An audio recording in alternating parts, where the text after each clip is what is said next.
Mike Heiser is a scholar in the fields of biblical studies and the ancient Near East.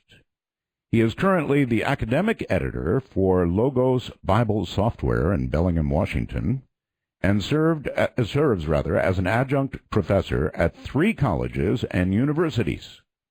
Mike has a Ph.D. in Hebrew and ancient Semitic languages, along with 2 master's degrees in biblical studies and ancient history. In 2005, he was named one of Fate magazine's 100 most influential people in ufology. Wish I'd seen that list.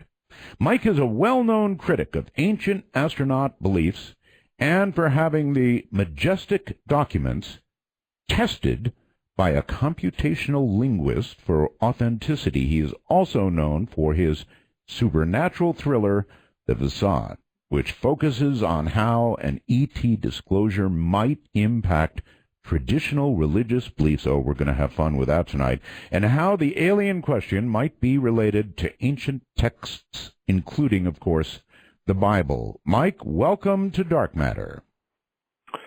Boy, Art, thanks for having me on. I just have to say, listening to you read the news is like listening to Vin Scully call a baseball game. Really? It's just, oh yeah. I mean, I got to take a breath here. I don't want to sound like too much of a fanboy, but I'm just thrilled that you're back on the air. I don't know how you waited this long to come back, because it sounds like you just love it. Well, it's called a non-compete, Mike. Oh man, I would have just been pulling my hair out. What little I have left, yes. It's just great to hear you. Well, thank you. I've never received a compliment for just reading the news. I thought that was I don't know. I have hackles too. You know, at your introduction. You know, your what part really got you? The eating of the hearts, was it? No. No. Oh, it's just rhythmic. You know, just taking simple headlines, and it's Art Bell reading the news. You know, you could just sort of sit there and listen to it for hours. Okay. It just brings back great memories, you know, for me. Because I listened to you, you know, for years while I was in grad school, all by myself. I'm holed up as a security guard in my little shack or the genetics lab that I had to guard, and I'm listening to Art Bell. You know, I know you mean that like in the very I know you mean that in like the very best way, but it was great. I know, but it makes me feel old. Well, I'm as old, you know, the X number of years removed, you know, as you are, but it's just great to hear you again. All right, well then, listen to this, Mike, and then we'll come right back to you. Mr. Bell, this is an email. I'm so glad you're back on Sirius XM. Discovered your show about 15 years ago on a regular radio by accident. Enjoyed it very much.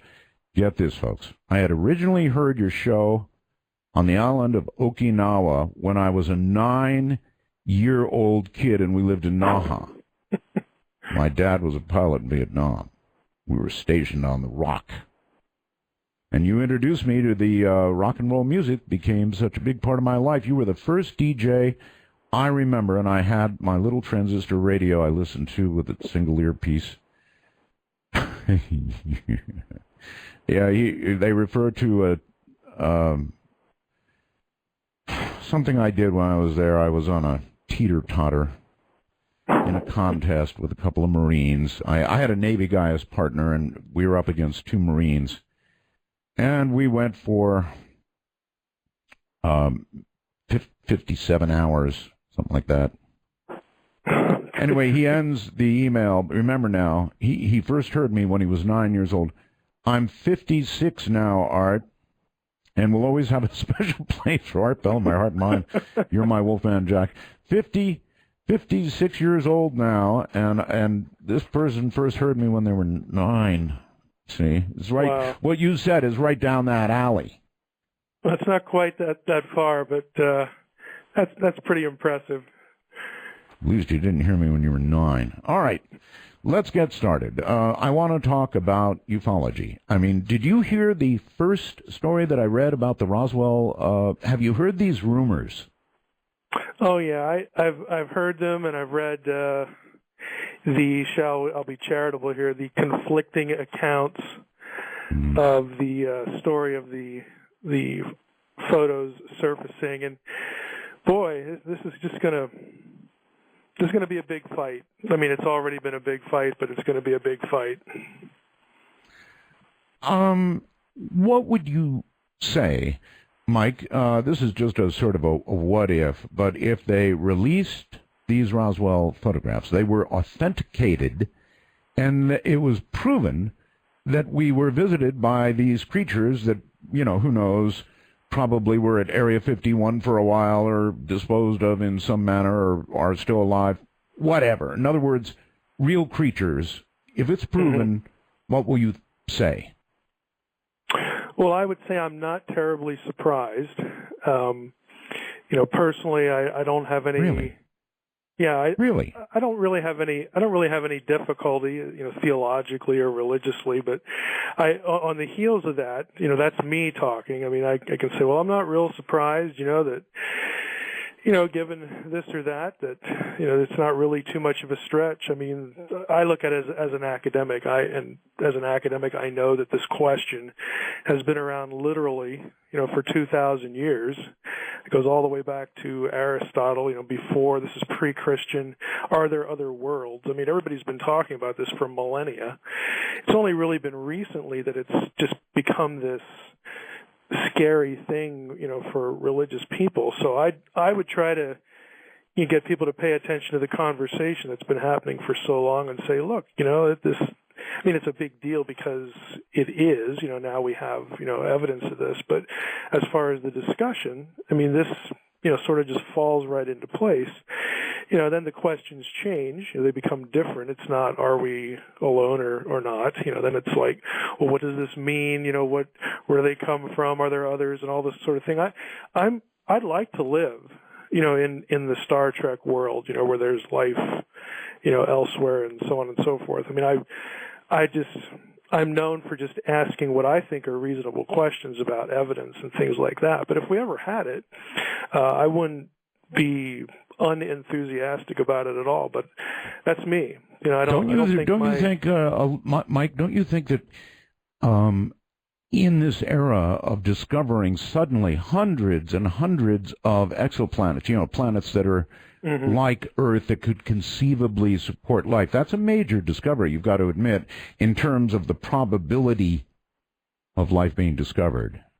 Yeah, I think those kind of finds are better than something like the Drake equation. I tend to be in the crowd that has a fairly low view of the Drake equation because I don't know. Explain for everybody the Drake equation, please. Well, this is Frank Drake, the astronomer, came up with a famous equation that tried to articulate the probability of life existing elsewhere. And that's a worthy thing to attempt. The problem with the Drake equation is that every point of the equation was made up. In other words, there wasn't any data for it.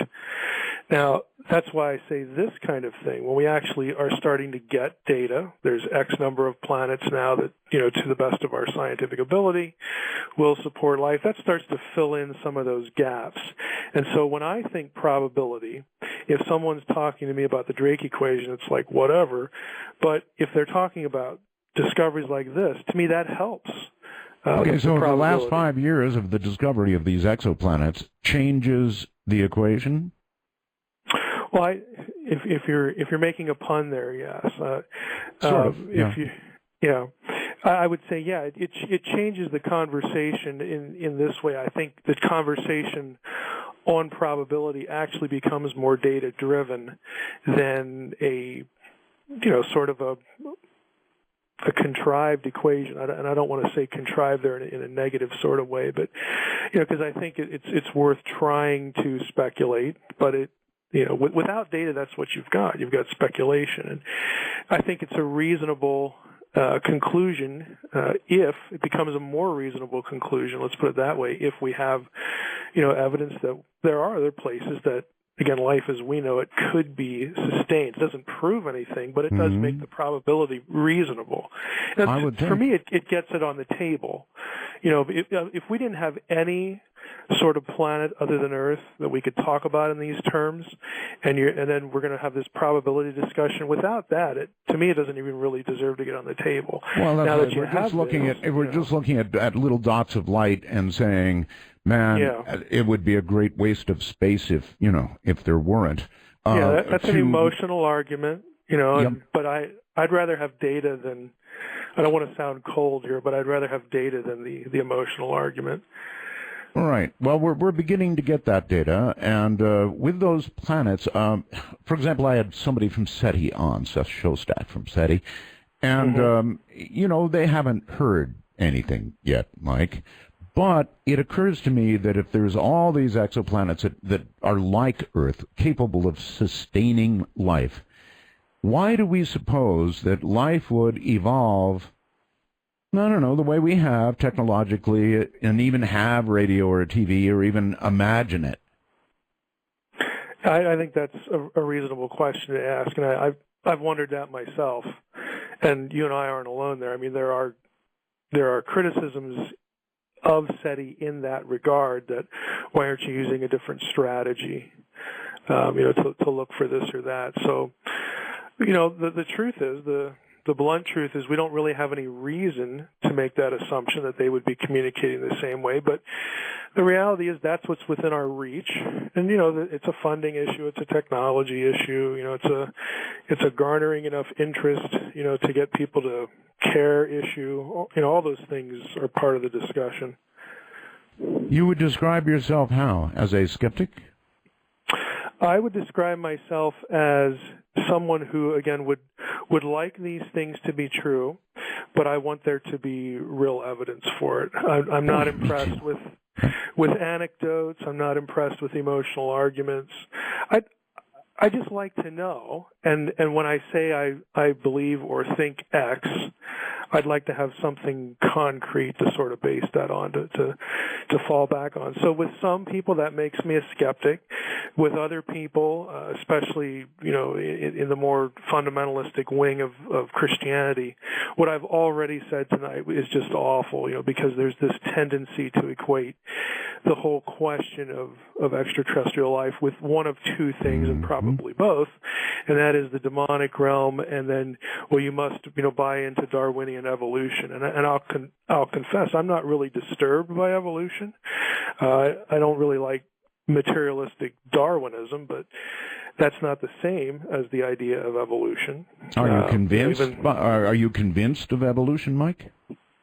Yeah, I think evolution is a reality. The question in my mind, there are questions in my mind like, to what extent, what mechanisms did it need?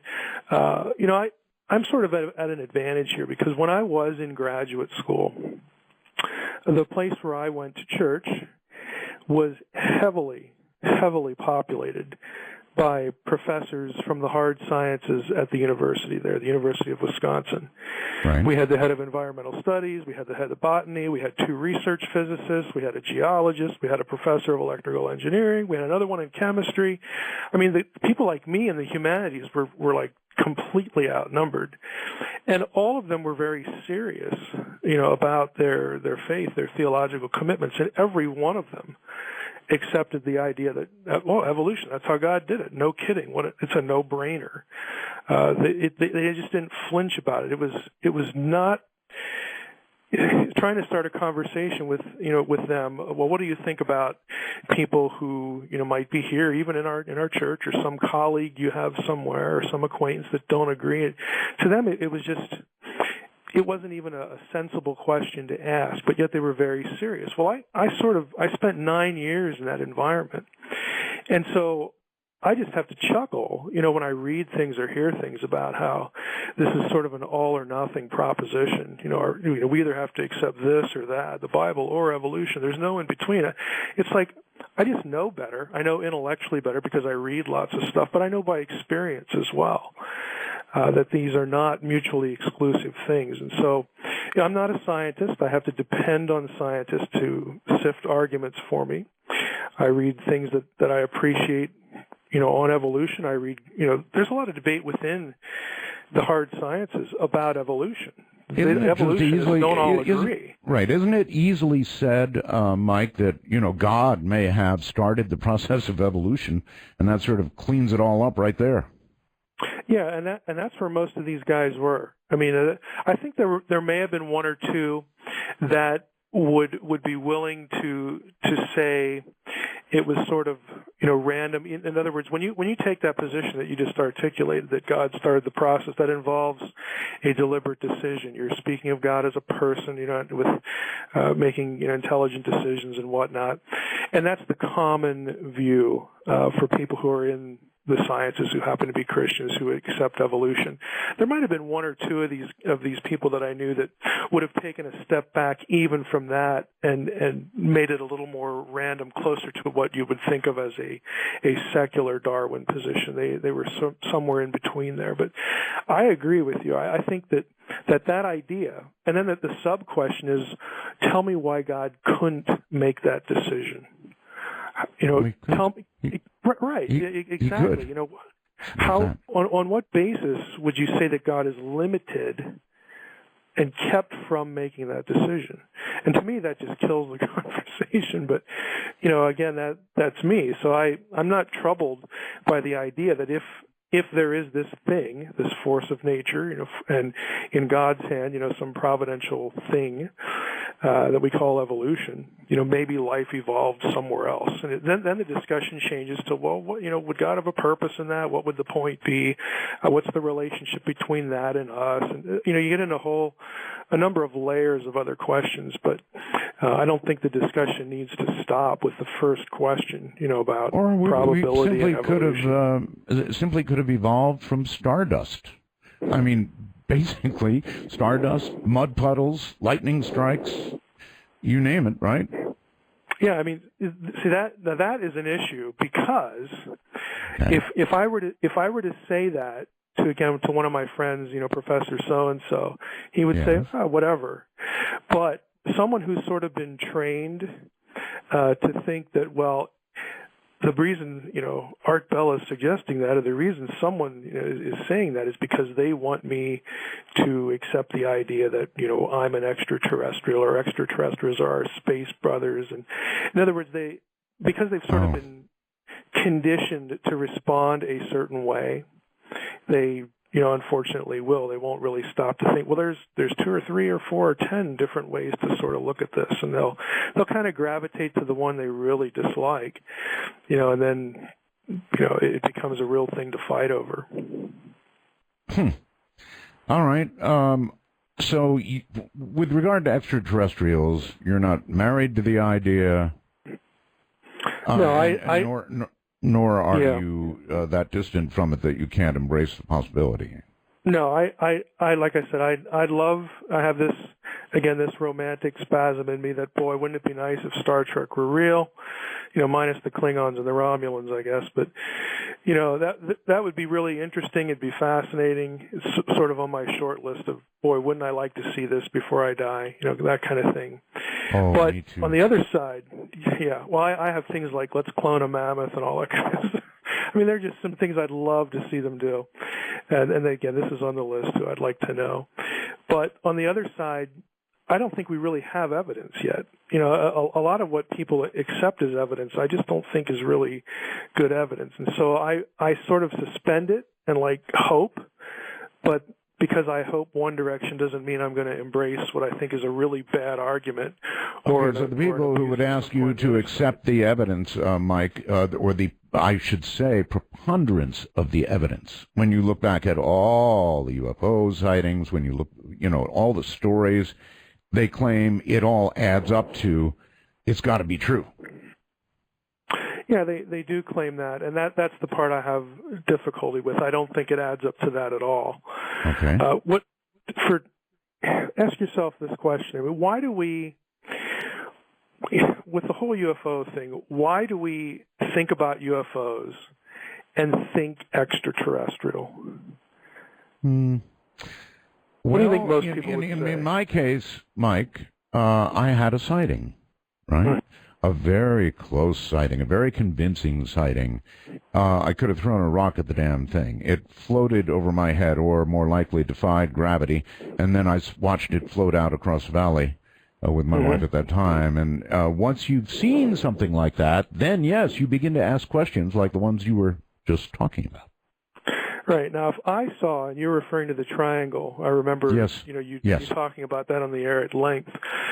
If I saw one of those, my first thought would be either let's get in the house or boy, that's really cool. But I've read this sort of technology, especially the slow-moving ones, is really on the board in patents. I mean, I actually blog about this stuff, with some frequency. Back into the 20s and 30s. In other words, you could have seen a dirigible or a dirigible married to nuclear power. It's harder to talk dirigible when they make, when they go real fast and make turns and all this sort of thing. But what I'm getting to is you think extraterrestrial because it's an unfamiliar technology. Right. And it seems like the technology is something that, because we haven't experienced, the assumption is that it's not ours or that we couldn't do it. I've actually become more convinced that the technology is a dead end. Again, the Germans were making, triangular craft in the 40s. They had passed, all the tests. What do you mean? What do you mean? They had nuclear power, yes. the whole bit. Mike, what do you mean it's a dead end? Explain that, please. I don't think it's the question to ask. In other words, I don't think it's the thing that will tilt the question one way or the other. Okay. To me, the tougher issue is biologicals. Okay, the claims of bodies and whatnot. So for me, that's what I would have to have. I would have to have. Let's say that we have these pictures, or there's some other real clear biological evidence. Okay, well that answers question one. Question two is actually a little different, and that involves visitations and then individual sightings, and then you sort of have to go from point one to these other points. But for me, the fundamental question of are there intelligent extraterrestrials out there? I would need a biological entity, because there's so much that you can look at and dig out, and people have just devoted their life to tracing these exotic technologies. Like even in the Majestic Documents, there are Majestic Documents that actually have the elements in the quote-unquote power plant of the craft that you can find were used in technology during World War II to produce I'm going to have to interrupt you there. Without a reactor. I mean, they're all the same elements. We're back with Mike Heiser. Mike, the Majestic Documents, these were quoted almost biblically for years and years and years and years by so many people. And I guess you finally had a good, hard look and went out and got them tested. Can you describe how you did that and the results? Sure, and for listeners, if they go to my website, which is just drmsh.com, at the top there's a link that says Quick Links, and if they go to that page, they'll be able to download the study we did for free. And one of the links there, I'll just sort of overview it. What we did, and I say we because I had known of someone named Dr. Carol Chasky who did this for a living. She is a computational linguist, and she did her doctoral work at Brown University and actually came up with her own program as part of her dissertation to test something called authorship attribution. And she has made a career, like in court cases, when someone needs to either verify or rule out that a document was written by the person that, say, signed that letter or claimed authorship, to be able to test that. And so she has had a long career, and her work has been featured in numerous court cases. If you look her up on the web, she has a whole list of that. So when I found out about her, I thought, well, this is the ideal person to test some of these documents if she was interested. May I ask a quick question, sure, Mike, and it is this. Can you rattle off briefly the criterion she used? In other words, how does she authenticate? What methods? What she focuses on would not be common vocabulary, but would be what we call in grammar function words, little words like conjunctions, prepositions, interjections. In other words, the words that you don't really think about, but you just sort of habitually use in certain ways. Okay. That everybody sort of develops these unconscious patterns. And so she actually focuses on the uncommon in terms of, non-specialized vocabulary, but another way to look at it is they're the most common words that everybody uses. So when you go through a document, again, in her procedure, this is what you're looking for. And the whole idea is to establish patterns. Now, it's only the methods we used only apply to documents in the Majestic group that had authorship attribution. In other words, a particular document that supposedly was sent by, Roosevelt or, Hillenkotter or somebody like that, General Twining. Right. So we had to pull those out. And then we needed documents that were more than one or two sentences, because some of these are just memos that, just one sentence. And so we had to have at least a paragraph. So we winnowed that. And then we wanted to zero in on the documents, and this was really a funding issue because I was paying for this. Which are the ones that have the most content that is the most explosive? Which are the ones that talk about extraterrestrial, bodies or something that really has an important role to play potentially in the whole narrative. And so we got a hold of those. And so what you do then is you have your documents that you want to test the attribution. So what I had to do, and I enlisted the help of a couple people to find, okay, we're going to test two documents here that were written by General Twining. Well, let's go to archive websites, and we would try to find documents that nobody is going to dispute by this particular person. So we'd pull half a dozen of those, and we had to get them all typed out. We typed them as they were. We didn't correct anything if there were typos in there. And she basically takes all of that, and she's trying to establish, again, using the computer, patterns, again, isolating on the function words, within that person's consciousness. So even if they were dictated as opposed to handwritten letters that were later transcribed, it's still reflecting the thought pattern of the person that produced the particular document. And so all of the knowns get fed in, and then patterns are established, and then the unknowns. And what she did was kind of interesting.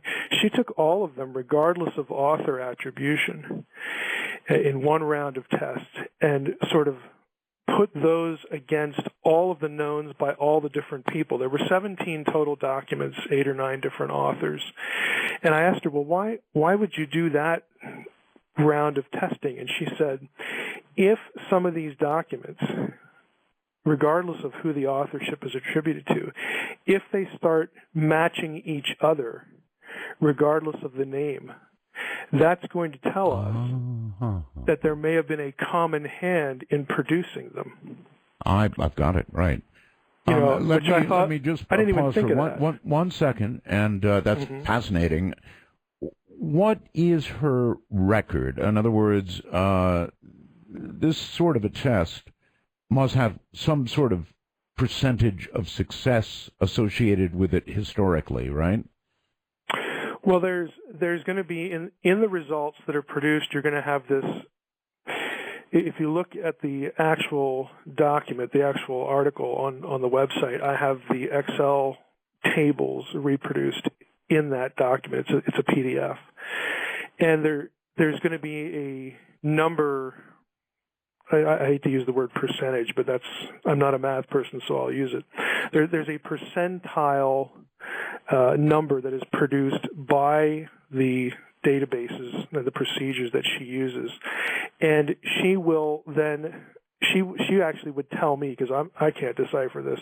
She told me what the numbers meant as far as, okay, this one fits in with the patterning of the knowns, and so I would colorize them in the document for the reader.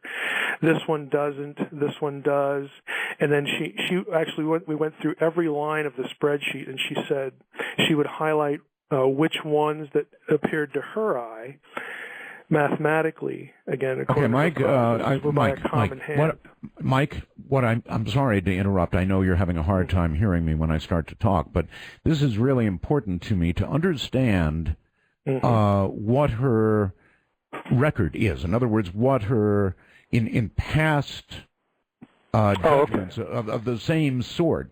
Is she right 80% of the time, 70% of the time, 50% of the time, 99.9? What kind of hit record does she have? I'm trying to learn, what kind of science we've got here. Yeah, she's going to be well into the 90s because her work is regularly tested in court, like under oath and things like that. So anyone who's interested in her, again, could go to her website.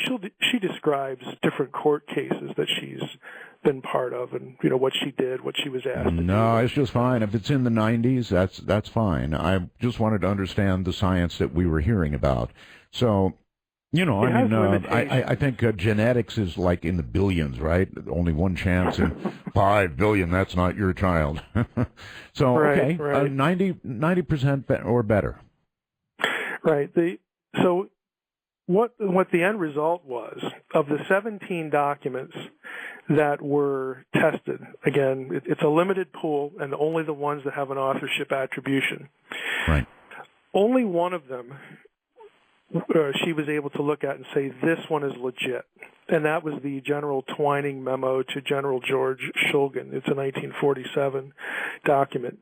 The other ones did not align with the knowns by the same author. And so she said, in a court case, this would just get thrown out. We could not draw any conclusions. We could not say anything factual about this document. We couldn't base anything factual on this particular document.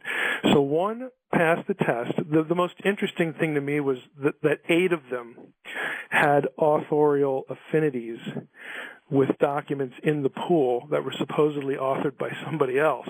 And she said, look, it doesn't prove that the documents were produced by a common hand, but it does suggest it. She was real picky about her terminology there.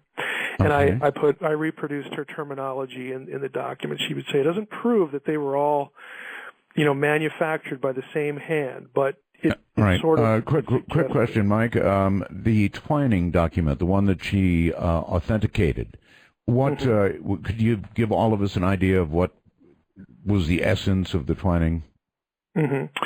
It would probably be looked at as neutral by you and UFO enthusiasts. There's no extraterrestrial speculation in that one. It's the one where Twining says that, his phrase is within present U.S. knowledge, we could reproduce these kind of craft that he was talking about. If any of your listeners are going to look at the document, it's point F in the document where that language comes from. He talks about, speeds at 7,000 miles an hour that are subsonic. And, Twining's assessment in that particular document is that we're not thinking extraterrestrial here. Now, obviously, there are other documents within the Majestic, cache that we couldn't test because they have no authorship attribution. So the study itself was limited, but I should mention this one other thing to give Stan Friedman some kudos here. I deliberately also chose, again, when there was an author, documents that Friedman and others had, by other means, forensically shown that were fakes. And her study flagged those same documents. They did not pass the test. Only one did.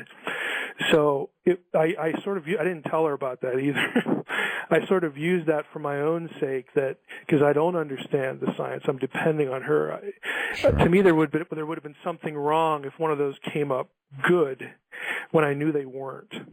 And so it actually validated some of what the work that Stan had done on some of these other documents. Now, I know he's very committed to the extraterrestrial, view of the documents. So it doesn't prove or disprove that. It does show, though, that there's a lot in this that really looks suspicious. And that shouldn't be earth-shattering either because, anybody who knows about the history of how we got the Majestic Documents, it's a very shady history. For your listeners, again, I think one of the best things they can read on this is the 2007 Mufon Symposium document.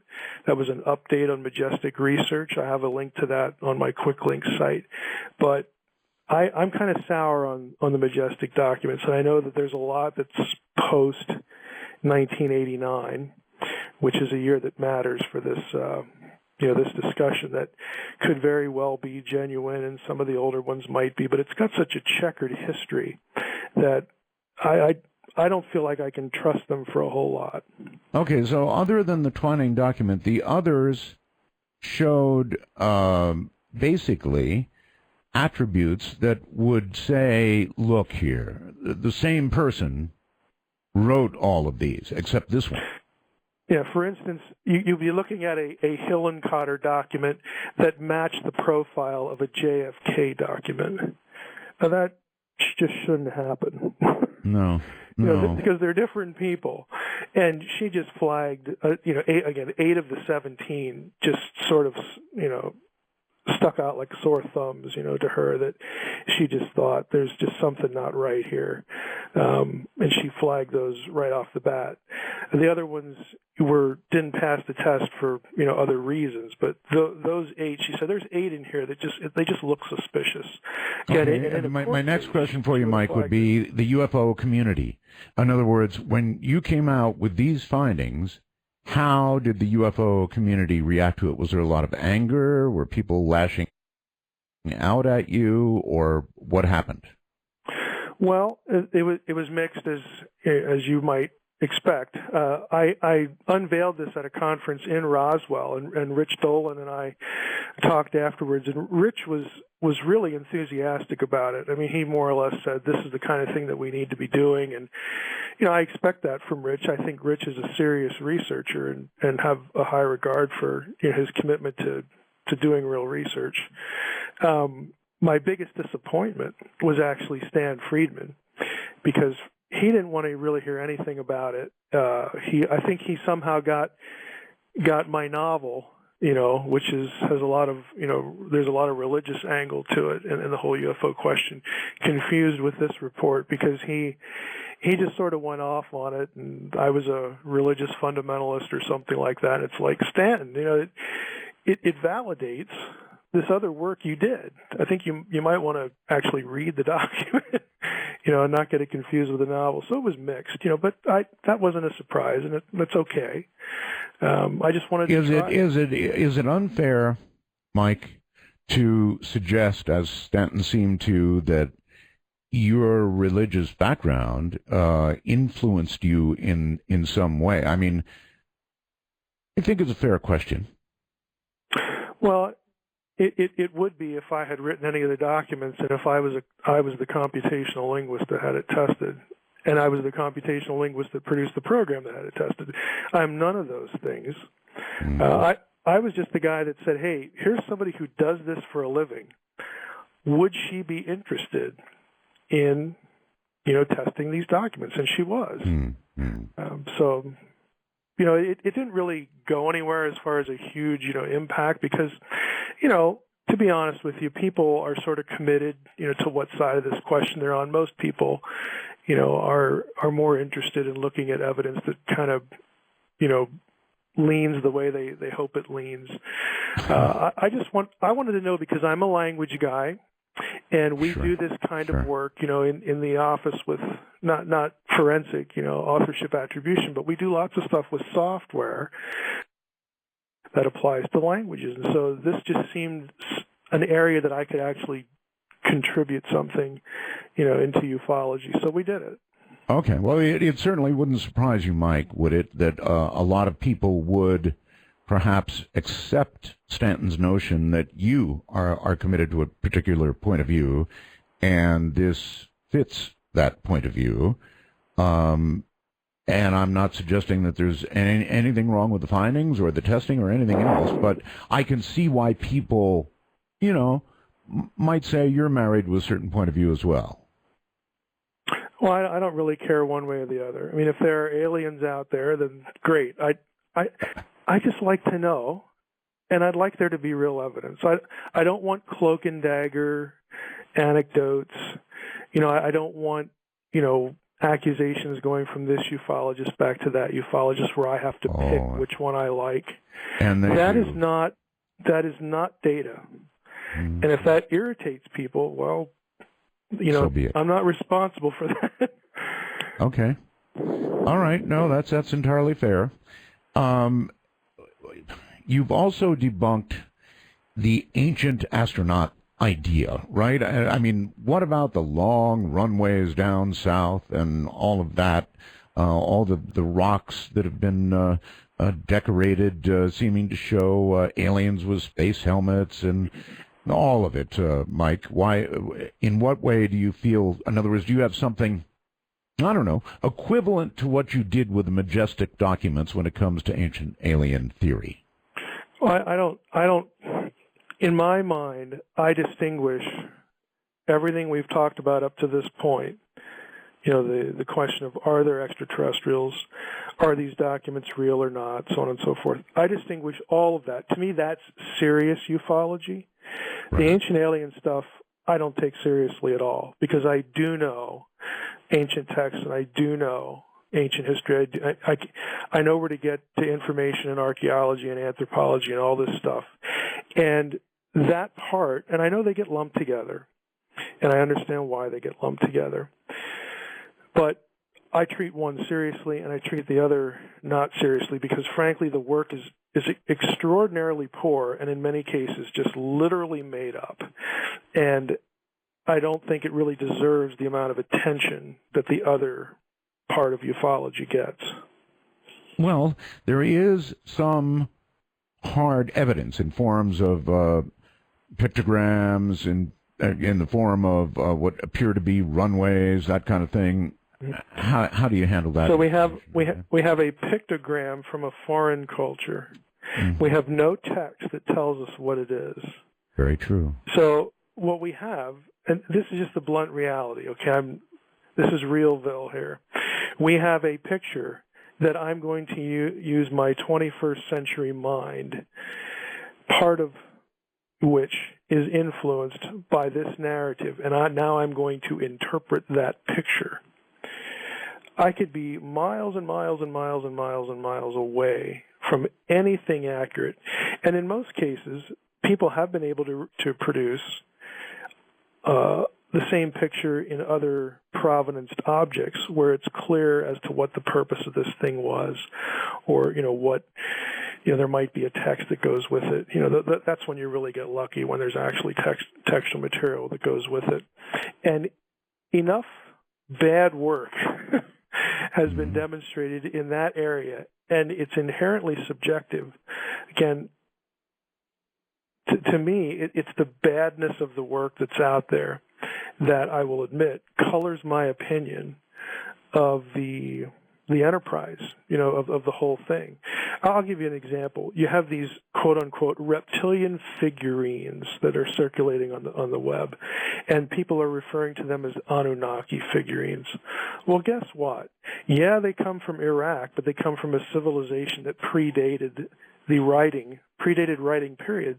They predate the Sumerian text, and they don't have any text on them. Why? Because writing hadn't been invented yet.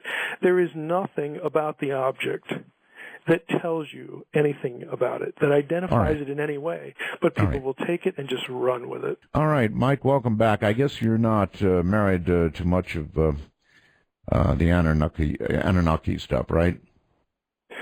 Well, as far as ancient aliens goes, no. Mm-hmm. I mean, the Anunnaki, of course, show up in Sumerian cuneiform texts. I mean, it's a little over 100 times.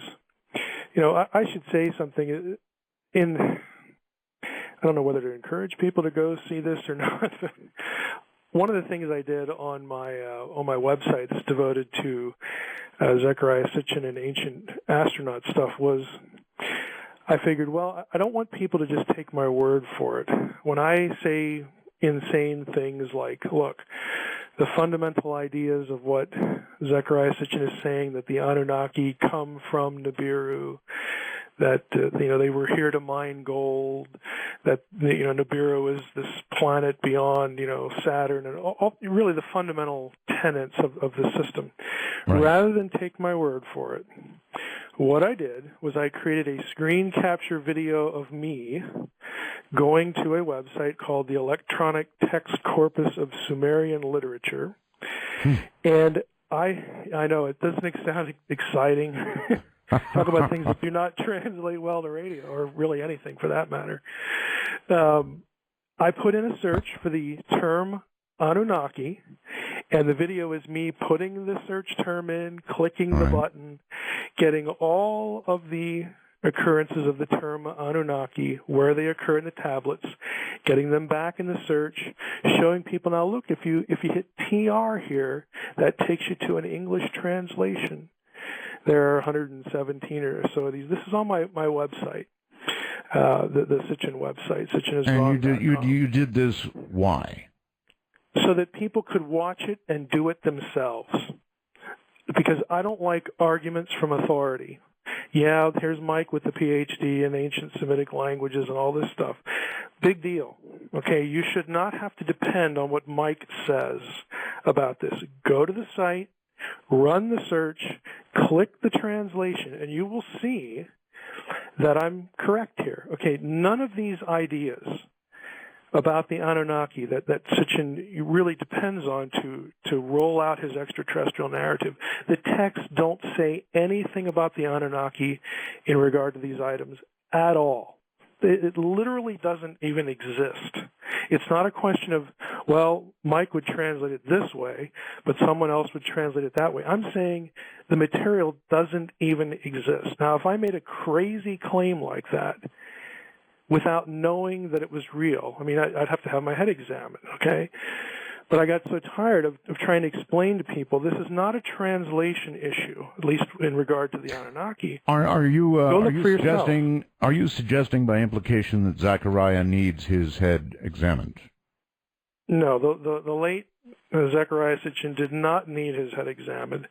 What I think, and I've heard people say really nasty things about Sitchin that I just think are nutty. Okay, I do not think Zechariah Sitchin is a reptilian.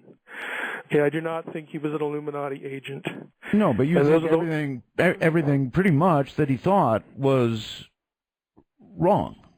I think his narrative, his explanation of the Sumerian text is completely wrong. What I think he actually did is, he reads the text in translation, using Kramer or some other known translation at the time. And I think he essentially created what you could loosely call an allegory. I think he tried to marry what he was reading with the characters in the mythologies, and then he would get into cosmological text. And he married that somewhat to Velikovsky, the whole worlds in collision thing. Right. I interviewed him, he created this Mike. narrative. I interviewed him many times, and he, believe me, was very, very married to it. There's no question about it. Oh, I know. He was absolutely committed to it. Like an article of faith. Yep. And I'm just saying, look, there's just nothing here. I mean, it's not the same in other issues, that where you do, there are issues of this is a good translation, that's a bad translation. It's not anything you could put in one category. But as far as I should mention this too. One of the other things I did besides creating that exciting video for people was I looked up all of the scholarly academic articles on the Anunnaki I could find. There were 3 of them. Unfortunately, they were all in German. There's nothing more recent than the mid-20th century, and I hired someone, a specialist in German, to translate the documents. People can get those translations as they are. It's a lot of pages because they're 50, 60 pages, but you can actually have the best research on the Anunnaki, Sumerian, Assyrian scholars. Again, I try to do this because I don't want people depending on Mike. I don't like arguments from authority. I like to direct people back to primary texts and say, just go read them. Don't take somebody's opinion. Just go read the things, and you'll see. Mm-hmm. All right. Here's Linda, who sends me a message. Art, he does not believe the scientists who carbon date things. If you come up with a test done by other scientists, he will tell you that they did it wrong or made mistakes. Unfair? Yeah. What's wrong with carbon dating? I don't know. Linda It's carbon apparently dating. heard you. Linda apparently heard you reference something that was carbon dated. If I got one of these today, let's use this. Here's a good teaching point here. This is what Mike will do. Okay. I got an email from somebody that sent me a picture of an object and says, "What do you think of this object that I discovered?" And it starts telling me what it is. Okay, and it's ancient alien stuff. My first question is always, okay, I need to know where it was provenanced. In other words, where was it discovered? I need to know that it was not a disturbed site. Can you direct me to the publication, to the archaeological publication? I have access to lots of databases as a faculty member. I can get to a lot of things that other people can't. Can you give me the archaeologist's name or the art? I mean, I'll find it if you give me the information, and I'll go read it, and maybe I'll post it on a blog if you like. I mean, I'll ask them. 99% of the time, I don't get anything back. What I want is I want real data. If you give me a carbon date for something, my first question will be, who dated it? Show me the report. All this stuff gets published. This is not, secrecy. There are millions and millions and millions of pages put out in the social sciences, archaeology, anthropology, every blasted year. Okay, I can get that stuff. I want to go read it so that I know sort of where to start. Who did this? Who discovered it? I'll email those people and say, hey, Professor so-and-so, I read your article and this and that, and I have a question. I'll do stuff like that. I don't think that's unreasonable. I really don't. No, it's not unreasonable. But again, when people look at you, they get irritated. Well, perhaps a little. I call myself the equal opportunity offender because I'll do this with Christians that email me too about some point of, well, you're a heretic out there because you don't believe in the global flood, or you don't believe in this, or you don't believe in that, and whether I do or not, or most of the time they're just repeating something they heard. I'm going to ask them for the same thing because look, even if I like your position, a bad argument in defense of a good position is still a crappy argument. That's what it is. So wouldn't you rather have a good argument for what you believe as opposed to a bad one? Okay, and people let's try this. They get angry. Okay, let's try this. Look, the world has been around for a very, very long time. I don't know if you saw the series on TV about After Man or After Man. It showed how quickly society, the buildings, the things that we see every day would be dust and gone. And the answer is pretty quickly. So is it really beyond reason to suggest that there could have been others here from elsewhere, or there could have been civilizations prior to the one we're so proud of right now? Well, that's an argument that could actually be used, both ways to argue that point and also to argue against that point. Its other problem is it's an argument from silence. Well, I don't see a whole lot of buildings in this place, but boy, the Earth's been around here so long, so they must have been here. Well, that's kind of really not a sound argument. I mean, in theory, we have evidence of writing, which is a mark of a high civilization. People don't stop to think about how important writing is, but you need, to preserve thoughts for the next generation on practical things, how to build things, how to make things, so on and so forth. So I would expect, if there were like these long ago civilizations, like let's say Blavatsky talks about, millions and millions and millions of years, well, it's really convenient to attach that number to it because then you think that exempts you from having any evidence. Well, it really doesn't, because if you're going to make the claim, I need to know that the claim is reasonable. And I don't think that is an unreasonable thing to ask for. I can sit here and say, well, it's possible. Sure, Art, it's possible. Sure, whatever, the questioner's name was, that's possible. It's possible maybe in the sense that I could be the next American Idol. Okay, that's possible too. I could wake up tomorrow with a bump on the head, and I wake up and I have a great voice. I audition for the show, and I win the American Idol. Yeah, that's possible. Really? Well, not based on what I've heard so far tonight. I mean, no, it's a great conversation, but you're not singing, you're not doing anything. But all it's that possible. Well, Stranger things. I mean, you see where the conversation goes. So, on the one hand, I don't have any problem saying, well, that could be, but I'm not going to base what I think or believe on a could be. I think it's more reasonable to just ask: is there one thing that makes this a little more concrete, that takes it out of the realm of complete speculation into the realm of, hey, look at this thing we have here. We need to think about this object or this text. And I just don't think it's unreasonable. And I know it irritates people. All right, Mike. It irritates my wife when I'm like that too. Would you apply the same standards of proof, Mike, to the concept of intelligent design? Yeah, I've said for a long time that I think intelligent design really doesn't prove anything, if I could be really blunt about it. I mean, intelligent design is not really a theory about who the designer or designers are. I've said for many years that, look, you can take all the arguments for intelligent design and put an S on the end, and you can make the same arguments. And again, a Christian audience, that just irritates the heck out of them, because they're going to assume that the designer must be the God of the Bible. And it's like, well, sure, I want to think that too. But if we're actually looking at the argument, intelligent design, all it argues for is that the best explanation for some natural phenomena is some sort of intelligent cause. And it's a reasoning by analogy.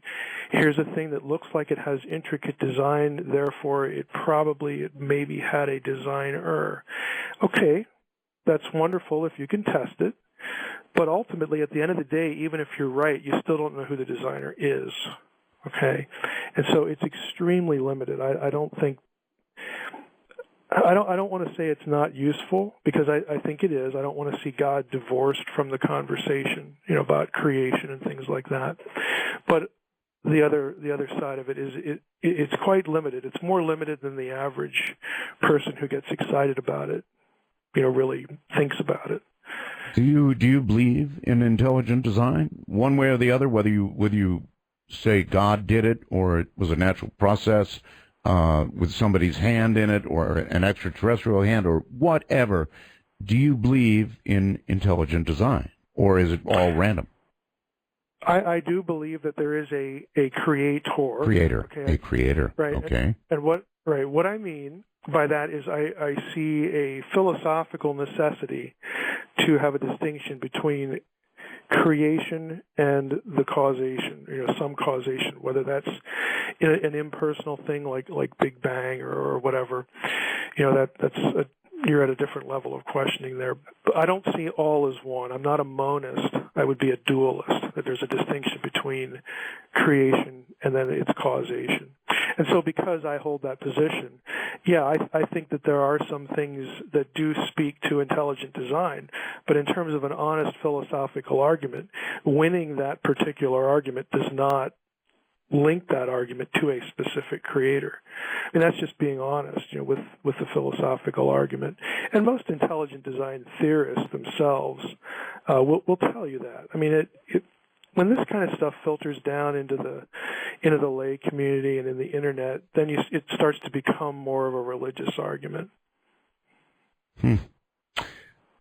So you do believe, to boil it down, in intelligent design, that there was a creator. Is that creator the one of the Bible?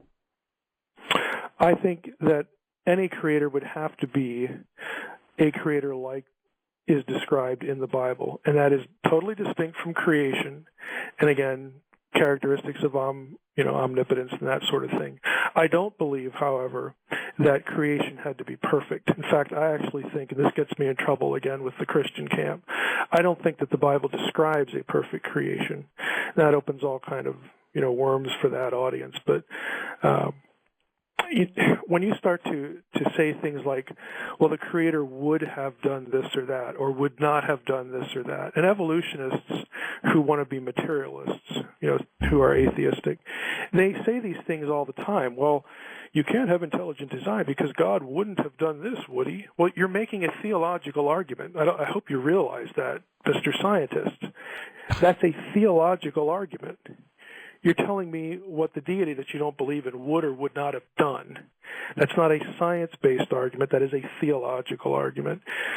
So, again, just to get that off the table, I don't believe that imperfection argues against intelligent design. Let's just put it that way. Okay. I accept imperfection. Do you think that the process of evolution is ongoing, as in still? Yeah, I don't see if we accept the idea of evolution, I don't think that there would be any way to coherently demonstrate that it's all stopped. I don't know how you demonstrate that. I don't see any reason to conclude that. Mm-hmm. Well, where do you think we're going, Mike, with quantum physics? It is a real mystery. Spooky action at a distance, or whatever it was that Einstein said about it. It is pretty weird stuff to try and wrap your mind around. What do you think? I'm fascinated with. I'm not a physicist. I don't have the mechanical mind to really grasp a lot of this stuff, but I think that stuff is just fascinating. I also think it's the friend of theology. And again, this is going to get me in trouble with that part of your audience, but whatever. Think of it this way: most Christians, many Christians, whether they could tell you where the idea comes from, are really disturbed by the idea that God doesn't have everything predestined. If I walk into a room full of Christians to speak on something, and I say, "Hey, look, I don't believe that everything is nailed down. I don't believe that foreknowledge." God's foreknowledge necessitates his predestining of all things. Mm-hmm. That freaks people out, okay? But that's exactly what quantum physics, has demonstrated. There's this certain random quality to it.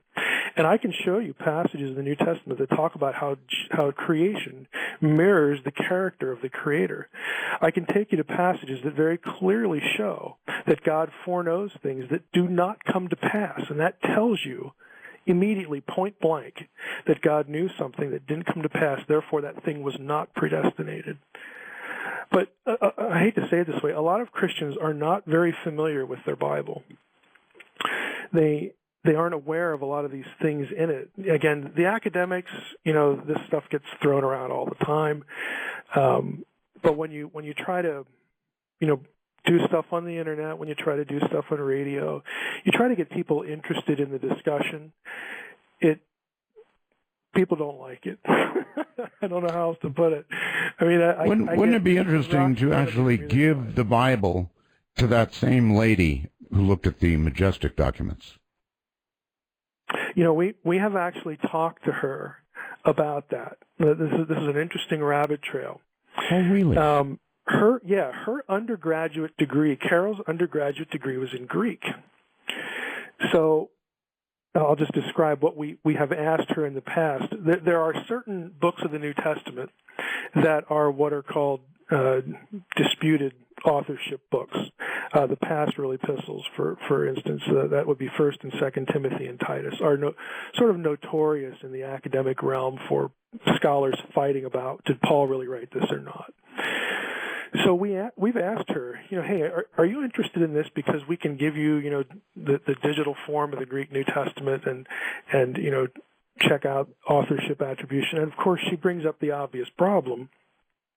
Well, you'd have to also hand me documents to create a profile that you know for certain were written by this particular individual.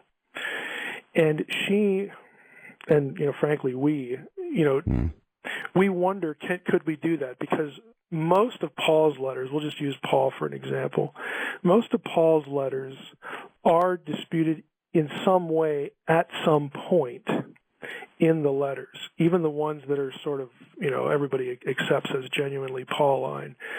So is there a way we could actually construct this test? There have been whole books on something called stylometry, trying to test this. Now, Carol's methods are a little different, and there are computational linguists in our field who are applying this to certain, books, usually in the New Testament because it's shorter, and it takes less work to produce the raw data.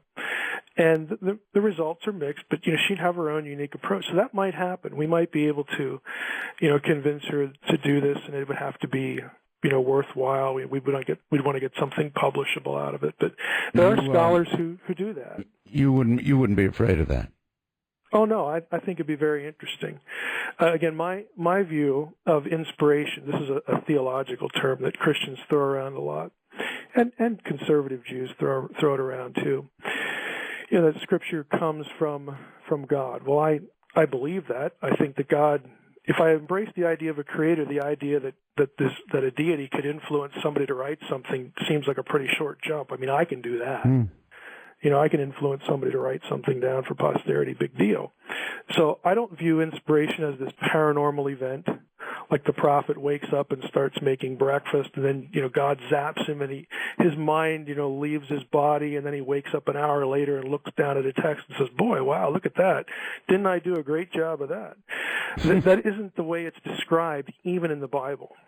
It's a very human process where specific literary genres are used, specific forms of literature, like an Old Testament passage about a treaty. Well, guess what?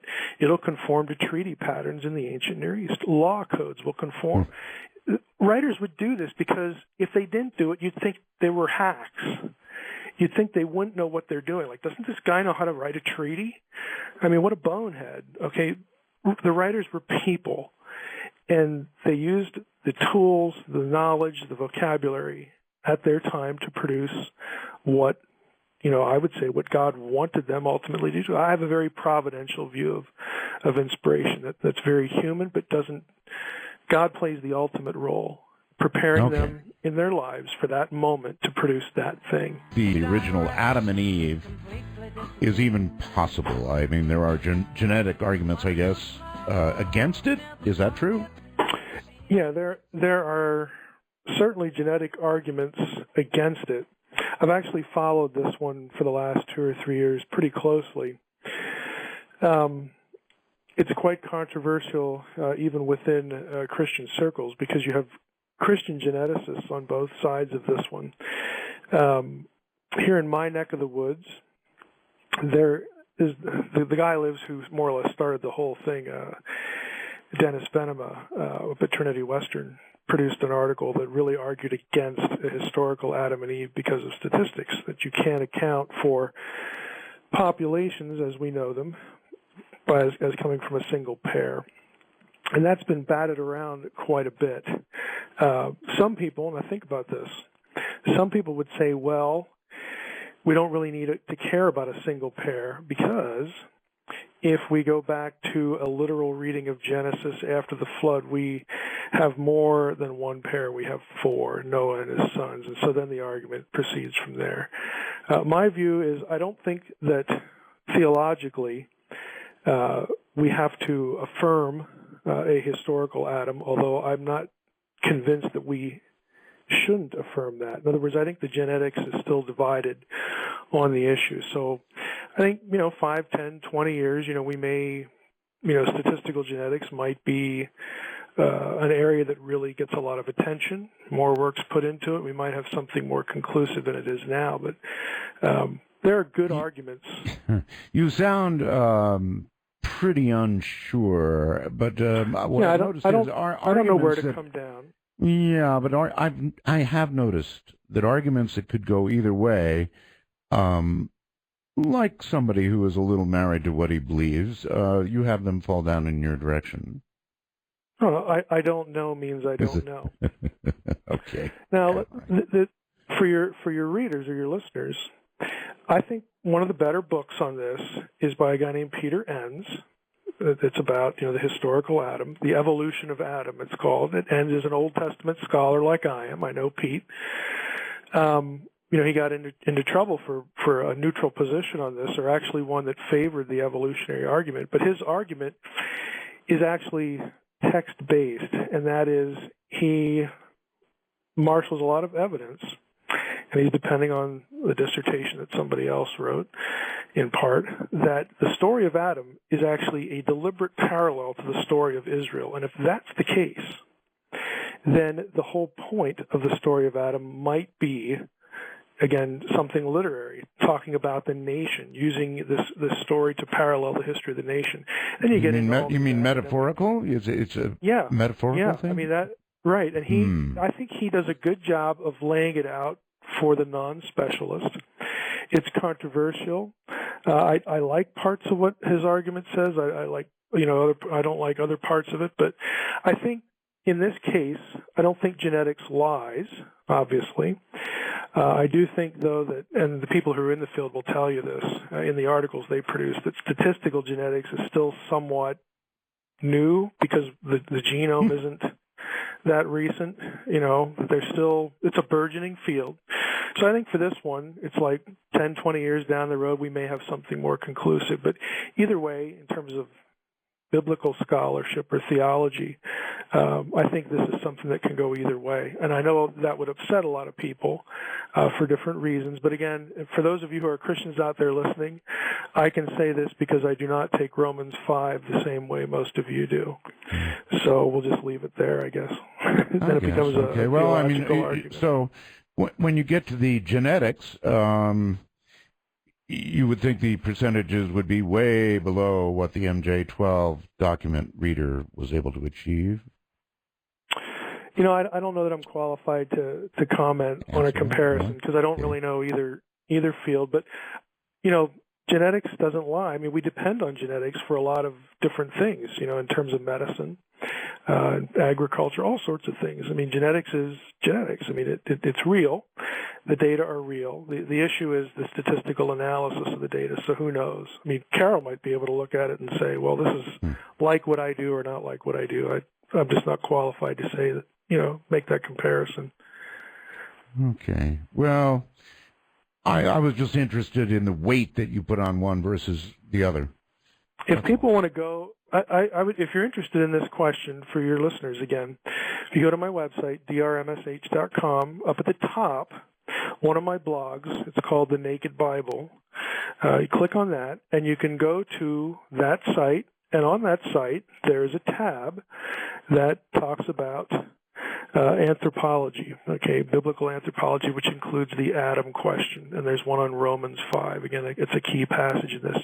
I've blogged a lot on this because I'm interested in genetics. I think it's kind of fascinating. Again, even though I can't digest a lot of it, I'm really fascinated by it. Well, if genetics comes along and begins to say things that are, I don't know, in direct contrast to what you believe. And I know you do have faith, Mike, and, some of what you say has got to be influenced by that faith. To be an uneven world if it was not so. So would you admit that is to some degree true? Well, here's my secret, Art. Your listeners can get the alert here. Okay. I don't believe at all that Genesis and the Bible, for that matter, was inspired to teach us science. Okay, we talk a lot about the need to interpret the Bible in context, especially. Again, you think it was metaphorical, really? No. I think the context for the Bible is the context that produced it. In other words, it's not the Reformation, it's not the early church, it's not the Catholic Church, it's not this creed or that creed. The context that produced the Bible is the one that was around when the biblical writers were living and writing. And as a scholar, again, as a close reader of the text in the original languages, what you have in Genesis is really, really close, very similar because of the common worldview to other ancient Near Eastern cosmologies. You know, they're not trying to teach us science. They're trying to teach us theological messaging. That we have a creator. Here's who the creator is. It's Yahweh, the God of Israel. Humanity's here because he wants them here. We are his imagers. We're his representatives. That should work its way out into our lives in certain ways. They're not scientists. They live in a pre-scientific world, so the messaging isn't about science. Now, I don't think the theological messaging contradicts science, though. I am a theist. I am someone who believes in a creator. And I can, stack PhDs all night long of people in the hard sciences I personally know who would stand with me in belief in a creator. I don't think it overturns that apple cart at all. Now, what's problematic about that with a lot of hearers, people that would hear me, is that they're used to having their Bible filtered to them through a creed or a tradition. Yeah. And I'm not antagonistic to creeds and traditions. I'm more apathetic toward them. And I'll grant you, I can say that because I've had the training, I know all the languages and all that stuff, but I have to be honest with people and say, look, this is the way I look at things. I take the Bible for what it is. I do believe there's a God. I believe in a creator. I believe that the God is behind this thing we call the Bible. But we have to put it in its own context and ask ourselves what I think are reasonable questions. Why would God choose this time and place to do this? What's the point of it? What is he trying to message to us, and what is peripheral? Things like this. So as a scholar, I'm very mainstream in that, but when it comes to, people who, don't work in the field, some things I say can bother them. And I understand why that is, but I just don't filter it. A lot of my guests bother people. For example, I had a fellow on named Matthew Alper recently. Mm-hmm. Matthew wrote a book called The God Part of the Brain. Mm-hmm. Have you ever heard of that? Oh, yeah. Yeah, I've heard, not the most recent show, but I've heard previous shows. Okay, good. All right, so basically, he's saying that, look, human beings have an innate fear of their own mortality, and the brain has adapted over time to embrace the concept of a creator in order to assuage that fear of mortality. And it is a reasonable thing to imagine. I wonder how you address something like that. Well, your audience will understand when I say this, and I'll try to unpack it. If I had to put my money on Matthew Alper or Dean Radin, my money is on Dean. Okay. In other words, Alper's position depends on philosophical materialism, that all that is real is somehow biologically based or material based. Okay, I don't believe that. Lots of people don't believe it who have nothing theological invested in it, and lots of neuroscientists don't believe it. The real question comes down to, is all this stuff something the brain produces or something the brain receives or mediates or filters? You have the radio and you have radio waves. Mm-hmm. Okay, one of Alper's things is, well, if you took this gene out or you took this drug, it would sort of shut the thing off. Well, if I took the battery out of a radio that I've been listening to, I cannot conclude that the radio waves are not still there. Well, one of the things he did say, I want you to address this, is that, look, if you take somebody who is very religious and they have an accident, they hit their head, many times they're suddenly not religious anymore. Exactly what I would expect. That phenomenon works just fine with the idea that the brain is a receiver or filter of consciousness. You do not need to have the idea that the brain produces consciousness or is consciousness to explain that. Both paradigms can explain that very same thing. And again, I think on one hand, what Alper's saying is I think more intelligent than weird stuff like the God helmet guy, which I think is just ridiculous. So I'm going to give Alper credit for coming up with a more thoughtful idea. It's not unique with him. I mean, if anybody who's studied, and again, this is something else I'm interested in, the whole problem, quote unquote, of consciousness gets into the mind-body problem, the mind-body issue. And neurosciences, neuroscientists are divided on this issue. I mean, I would want to know things like, well, why doesn't everyone believe in God then? Why do some people who believe in God later embrace atheism? Well, the numbers are pretty high, why are conceptions of God so different?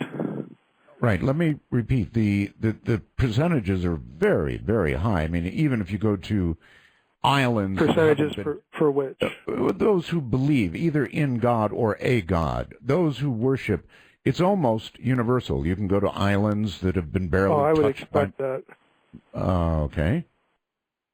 Well, I mean, again, if we're going to, well, let's just throw the Bible in here again. Romans 1, Ecclesiastes teach the idea that since we are made by God, we are designed, okay, to want to seek Him. We have this innate sense, innate urge, again, this, and if we don't have that relationship, we have this gap or this empty space in us. So again, it's a very first century or more ancient way of saying just what you said. I mean, we would expect that if we are made in God's image, there would be something in us that would be attracted to Him, that would seek Him, that would feel incomplete without it. So that doesn't surprise me at all. And again, going back to the two sides of the issue, you don't need Alper's position to explain that. Alper would agree with a lot of what you just said. Oh, I know, and neuroscientists who would disagree with his explanation of it would also agree with him. There's a lot of agreement here. It comes down again to that sort of radio analogy. Is it the thing that produces the sound waves, or does it receive them from somewhere else?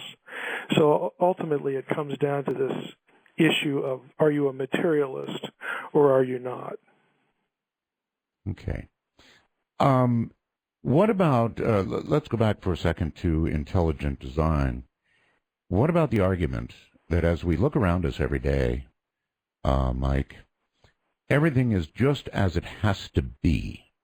Now, you can attribute that to a maker, or you can attribute that to the fact that we're here, and we wouldn't be unless it was as it must be. We need...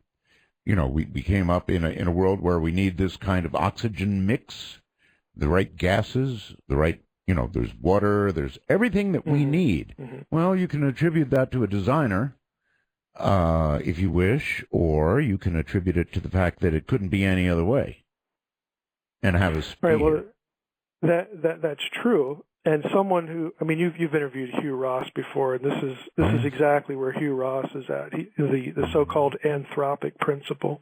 Right.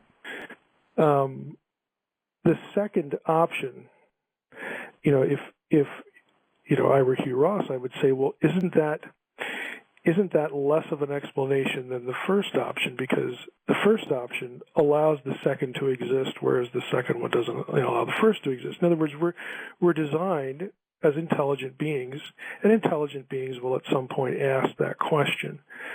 That's a long way of saying, both are on the table. Both people, both options are held by different people. And that's kind of where these arguments stall, which it becomes a philosophical argument rather than a scientific argument. Which one is more coherent? And that's where the argument takes place. I think the argument for theism is more coherent. Would you think that if you were addressing a whole room full of ufologists, would you basically tell them they're wasting their time? No. If it's ancient alien stuff, I would say yes, you're wasting your time. Really? If it's, again, what I define as serious ufology, again, I think most people who witness these things are being very forthright. They're telling the truth. I saw this or that. So I don't think this is a field that is full of. I mean, we have hoaxers, but I don't think it's full of them or people who want publicity and all. Again, we know those people are out there, but for the most part, I think people really are serious about it and really want to know. And I'm in that bunch. that would like to know. And so if we're talking about in our world today, again, back to the technological and the biological question, since I think it's reasonable to discuss the idea that extraterrestrials could exist, then I'd like to know if they do, and if this particular sighting or a crash or whatever it is, that might help us answer one of those questions. Why not? Why shouldn't we be doing that? So I don't think they're wasting their time at all. Okay. Here's one for you. This is just a what if. I'd kind of like to know how Mike would react. Okay? Is that all right? Mm-hmm. Sure. If we were contacted, if we were suddenly to receive a signal, and that signal was verified by everybody in sight as being extraterrestrial, and the signal included the information that, yes, we have been watching you since it all began for you, since you became intelligent beings, and we are your makers. I wonder how you personally would react to that. I would like proof for that. In other words, the fact that you're a communicative being that's been around longer than we have and, has some whatever point of superior technology, I've learned from my human experience that advanced technology does not translate necessarily to truth-telling and good motives or ethics. And so I'm going to assume that you perhaps evolved along the same trajectories, and so I need you to prove that case. And then I'd also like to know, why are you telling me that? Are you trying to make me fear you? Are you just preparing, me for your overlordship? Or what is it? I mean, I would want it to be a conversation rather than a statement. And I think a lot of what I would think past that would have a lot to do with the reaction. I don't know, perhaps as a father would sit down with a matured son and explain to him that, I don't know, son, you're 21 now, and I've got to tell you that we adopted you when you were very young, or something like that. In other words, we had matured to the point that we were prepared, or we were ready to hear something like that. Right. Well, I would want to know. I mean, I'd have questions. Proof. You'd want proof. Well, I would want proof, but in that scenario, I'd also want to know why. I mean, why? I know you're telling me that I had to be at a certain maturity level. I get that part. But I'd want to know things about, well, why was I up for adoption? What about my biological parent? I would want to know what the history is behind that a little bit. So I think my own reflex, given the first scenario with the extraterrestrial question, is I think it'd be very natural to have, questions that relate to validation. I think as human beings, that's a normal reflex with us. Mm-hmm. I don't see any reason to suppress it or to hide it at that point. All right, pick up the phone and join in. Mike, you think you're ready for some questions? Absolutely. That's what the show's about. That's what it's about, is right. Dark Matter, you are on the air with Mike Heiser. Hello. Hello. Hello. Yes. Hi. Yes. Hi, Mike. I have a question for you. Right at the beginning of the show, you mentioned that you needed proof for UFOs or ancient aliens and so forth and so on. But you set the Bible as set in stone, like it's the law. It's actually literal. But there's no proof of the Bible or God. Can you provide the proof that there is a God or a creator? Well, I didn't say that the Bible is literal. A couple times during the conversation, I've pretty much said the exact opposite. But your fundamental question is, can I prove that there's a God? If you're asking for scientific proof, the answer is no, because, again, the theological idea, the philosophical idea, is that God is distinct from creation, so you can't put him under a microscope and prove him. This is why the argument is philosophical, and what I mean by that is, what is more coherent? The idea that everything is here because of nothing, or everything is here because of something. So when it comes to the philosophical argument, yeah, I think there are really good philosophical arguments that favor the existence of a being that we would call God. Okay, so the being could be God, or it could be an alien, or some other civilization. In terms of an alien, I mean, I think we have to be on the same page here. I kind of think we are. I define the alien as an extraterrestrial life form that is the product of evolution, and so that's quite different than God. So there's a disconnect there. I'd have to hear what you thought about that. Okay, because in terms of other civilizations or God or Adam and Eve, I mean, I look at the Bible, and it depends. You take some passages as literal, some as metaphoric, and again, you went back to the author, the writers of the Bible. How can you prove that what they've written in the Bible itself is literal or metaphoric, or what do you think about that?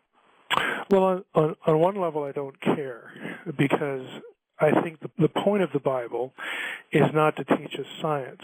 Now, I think creation is something that we should study, something that God would expect us to study.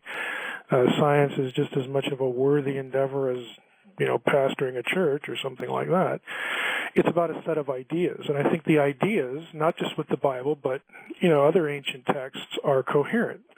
We didn't put creation here, the creation we experience and see. We're not responsible for it, so somebody else must be.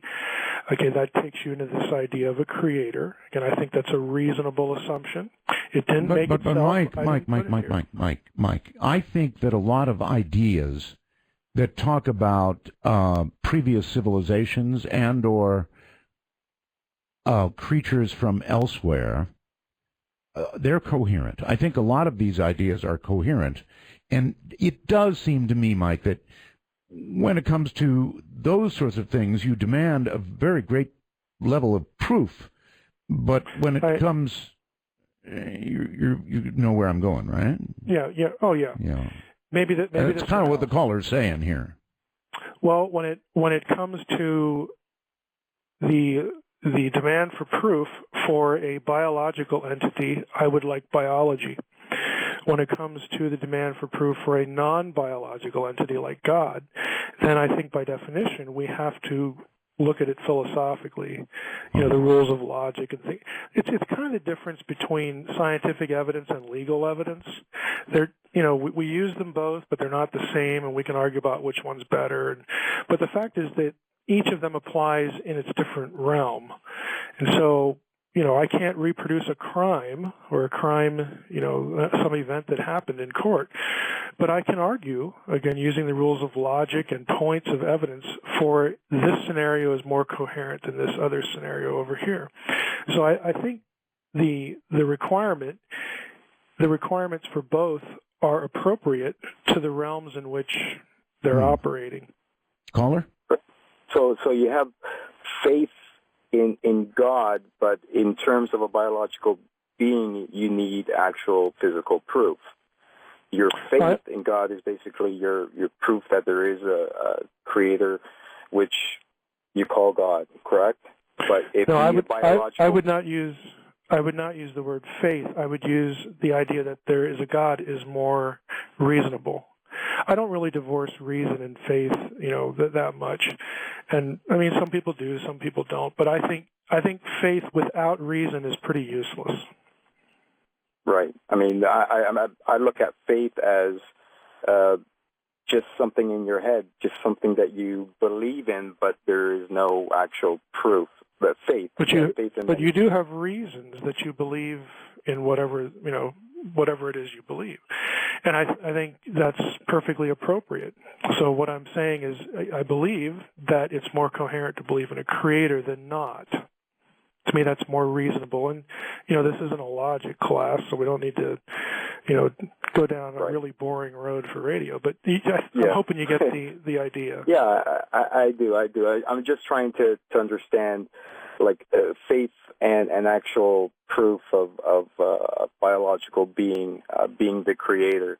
Because when it comes to God, we all believe that God, with our faith, not actual proof of any physical proof of an actual God or biological being, correct? It's actually a little hard. It's actually a little hard to make a really clean-cut distinction in some regards, because even in the realm of science, there's an interpretive aspect to certain things where we have data.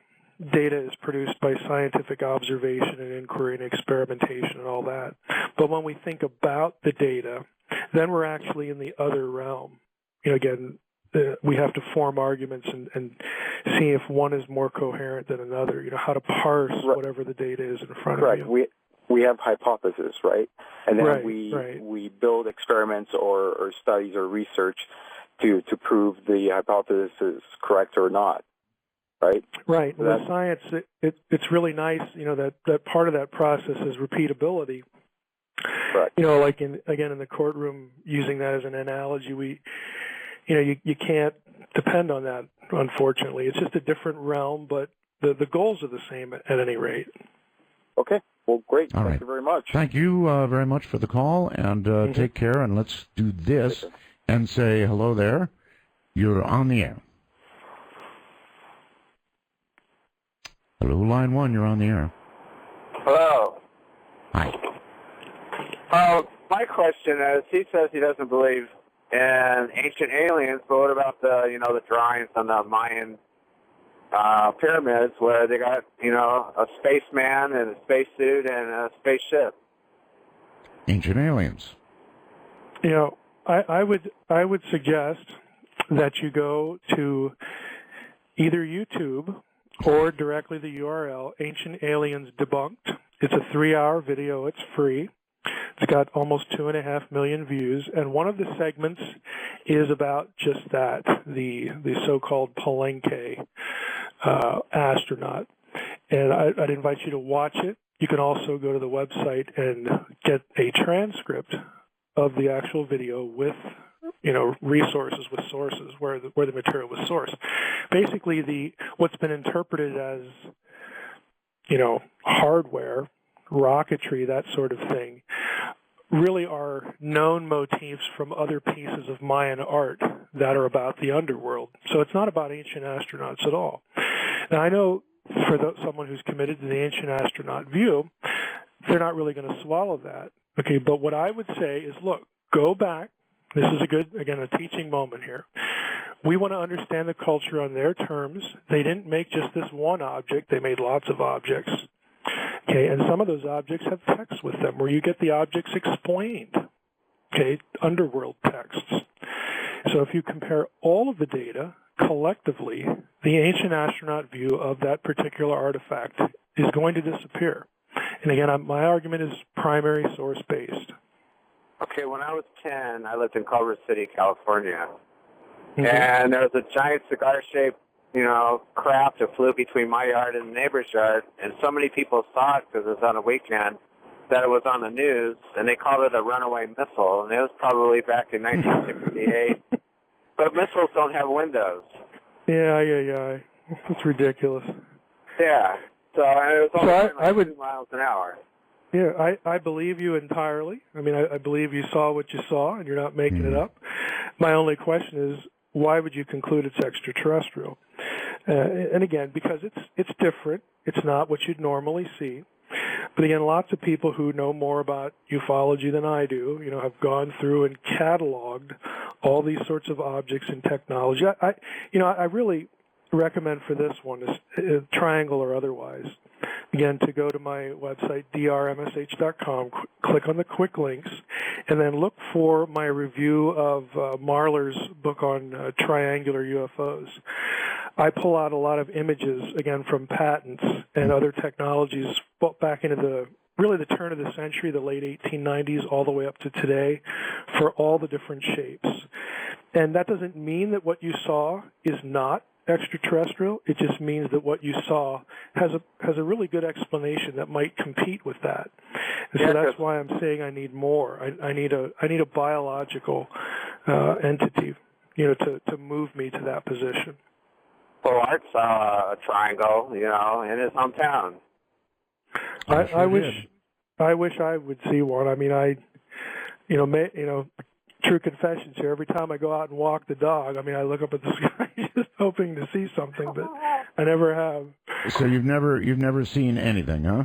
I've never seen anything. All right. Well, I think we've got another caller on the line. You're on the air with Mike Heiser. Hello. Hello. Yes, sir. How's it going? Just fine. Go ahead. My question for you is, the human body has a couple different parts that it's not used, and it's just kind of like your appendix and stuff like that. Do you think that maybe is there from the creator for breathing apparatus in a different atmosphere or different Earths? And I'll take my question off the air. Thank you. Okay. Thank you. Well, since I'm not an anatomist, I probably shouldn't be saying anything here, but I'll venture into this territory. My short answer would be that I've never read anything about vestigial organs like that. I have done a little reading about vestigial organs, but nothing to that effect. I don't know how you would get a breathing apparatus out of your appendix. Maybe if it was connected to the lungs or something, you'd have some sort of argument there. But other than that, I'm not going to venture that much further into anatomy. All right. Let's see. You're on the air with Mike Heiser. Hello. Well, my control of these phones seems somewhat marginal. Hello there. Hey, how you doing? Okay, sir. Where are you? I'm in Philly. Philadelphia. Okay. Yep. All right, Yep. Philadelphia. Okay, my question is, when I listen to you, with your theories and all and your beliefs and biblical times and the Bible, it kills me that black people have been just excluded from everything. And then your source, which you probably would admit, is mostly lies and deception, and things have been taken out and added to it. So where are you coming up with all this? Well, I am really glad you called. Believe it or not, this is something I'm really interested in. How the Bible was used to justify really terrible views of racism. And again, for your listeners who are interested in this, and for the caller, I would recommend getting a book called Adam's Ancestors. Okay, it's a scholarly book. It's dense, but you're going to love it because it shows essentially how this happened. And it's not an issue of what's in the Bible. It's an issue of how poorly people thought about the Bible in the wake of, in the 1500s, discovering new peoples and other continents, the discovery of the New World. I agree with you. I think there's been horrific Bible interpretation that has been foisted on not just the Christian community, but on the African American community. That's just ridiculous and shameful, and it's abominable. The Bible itself doesn't teach a lot of what people say it teaches, and this is one of the best examples in the world. Well, and I understand where you're coming from, but my point is also, like you said, when the Bible was put together in the 14th and 15th century, they excluded my people from almost everything. Well, everything, And so when you do something like that, how can now in the 21st century, a person like you could speak, with such authority about who the Creator is and what took place during biblical times? I feel like you probably got a white Jesus hanging at your house. And until you get rid of that, how can you sit up here and talk about the Creator? It kills me. When I hear white people talk about religion and I'm black and they exclude my whole, everything. And they talk with such authority and I think almost arrogance. It just kills me. Well, Well, I don't have a white Jesus. I have a Middle Eastern Jesus because that is the context for Jesus. The Bible doesn't talk about white Europeans. It knows nothing of Nordic races or white European races or anything like this. So what you're attacking and what you're upset with, I'd agree with you. Okay? It's just really crappy Bible interpretation. I don't know how else to put it, but these kinds of ideas that you're reacting against have come basically because people handled the Bible really, really badly. Now, I'll correct you on one point. It wasn't put together in the 14th and 15th centuries. I was referring to the Reformation. That's a Christian tradition. It has nothing to do with when the Bible was produced. It's much older than that. But it's a Mediterranean-centered document. It's an ancient Near Eastern-centered document. You can say blacks are excluded. There's actually more African American material in the Bible than there is white European material. There's no white European material. It's a totally foreign world. You're on the air with Mike Heiser. Hello. Hello. Hello. Yes. Hi. Hi, Roswell Art. This is a very interesting subject that I think that everybody contemplates at some point. My question is, and it pertains to something that I've seen when I was younger. I seen a creature that was obviously not human, but did possess obvious technology that was not introduced to us until much later years. But what I I want to know exactly. I want to know exactly what you saw. Was this a humanoid type creature or what? This was a humanoid lizard-type person. I was within 4 feet of it. I lived in the Midwest. In the 1970s, we had no air conditioning units. You left your windows open in the summer times. Being a kid, the storm windows that you have, to keep the bugs out, mine was busted out from basketball, so it was just basically an open window. I was sitting in bed. I've always been a very light sleeper, and I found myself sitting up, and I was watching the back of a creature that was obviously lizard-type creature. This creature, I was fascinated, but as a kid, I don't think being a kid, you get scared at just observing things. I observed this thing in fascination. This thing turned around and looked at me. I looked right at its eyes, and I didn't see eyes. What I seen were it looked like glass bulbs that had a red tinge around the very edge of it, such as what you would see maybe as nighttime vision. That's hypothetical to me because I don't have that in my possession. I never had that in my possession. It's not evidence other than what I look back on and review it. All right. You said you were a kid. How old were you? I was 11 years old. 11 years old, and you were not asleep. I was not asleep. I was sitting up in my bed observing this as it was going through the items that I had on my dresser.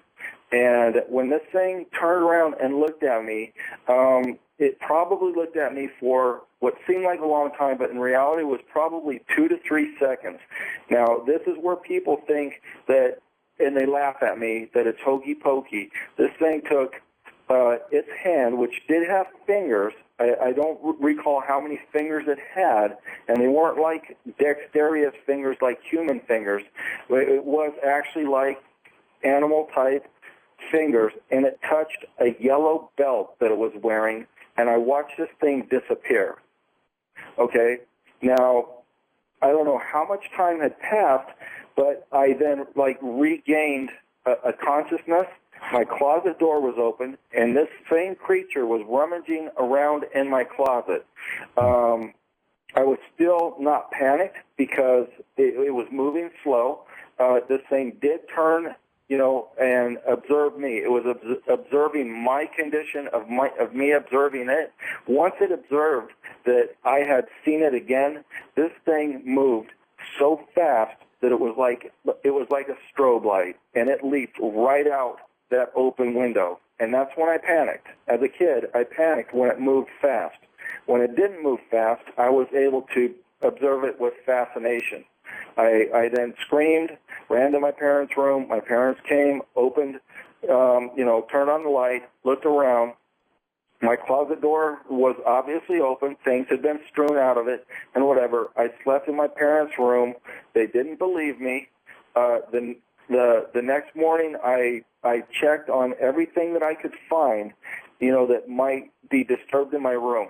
Earlier that day, in the 1970s, the elderly people that lived next door to me, they had a yard sale, and I bought a huge Rand McNally dictionary for $1.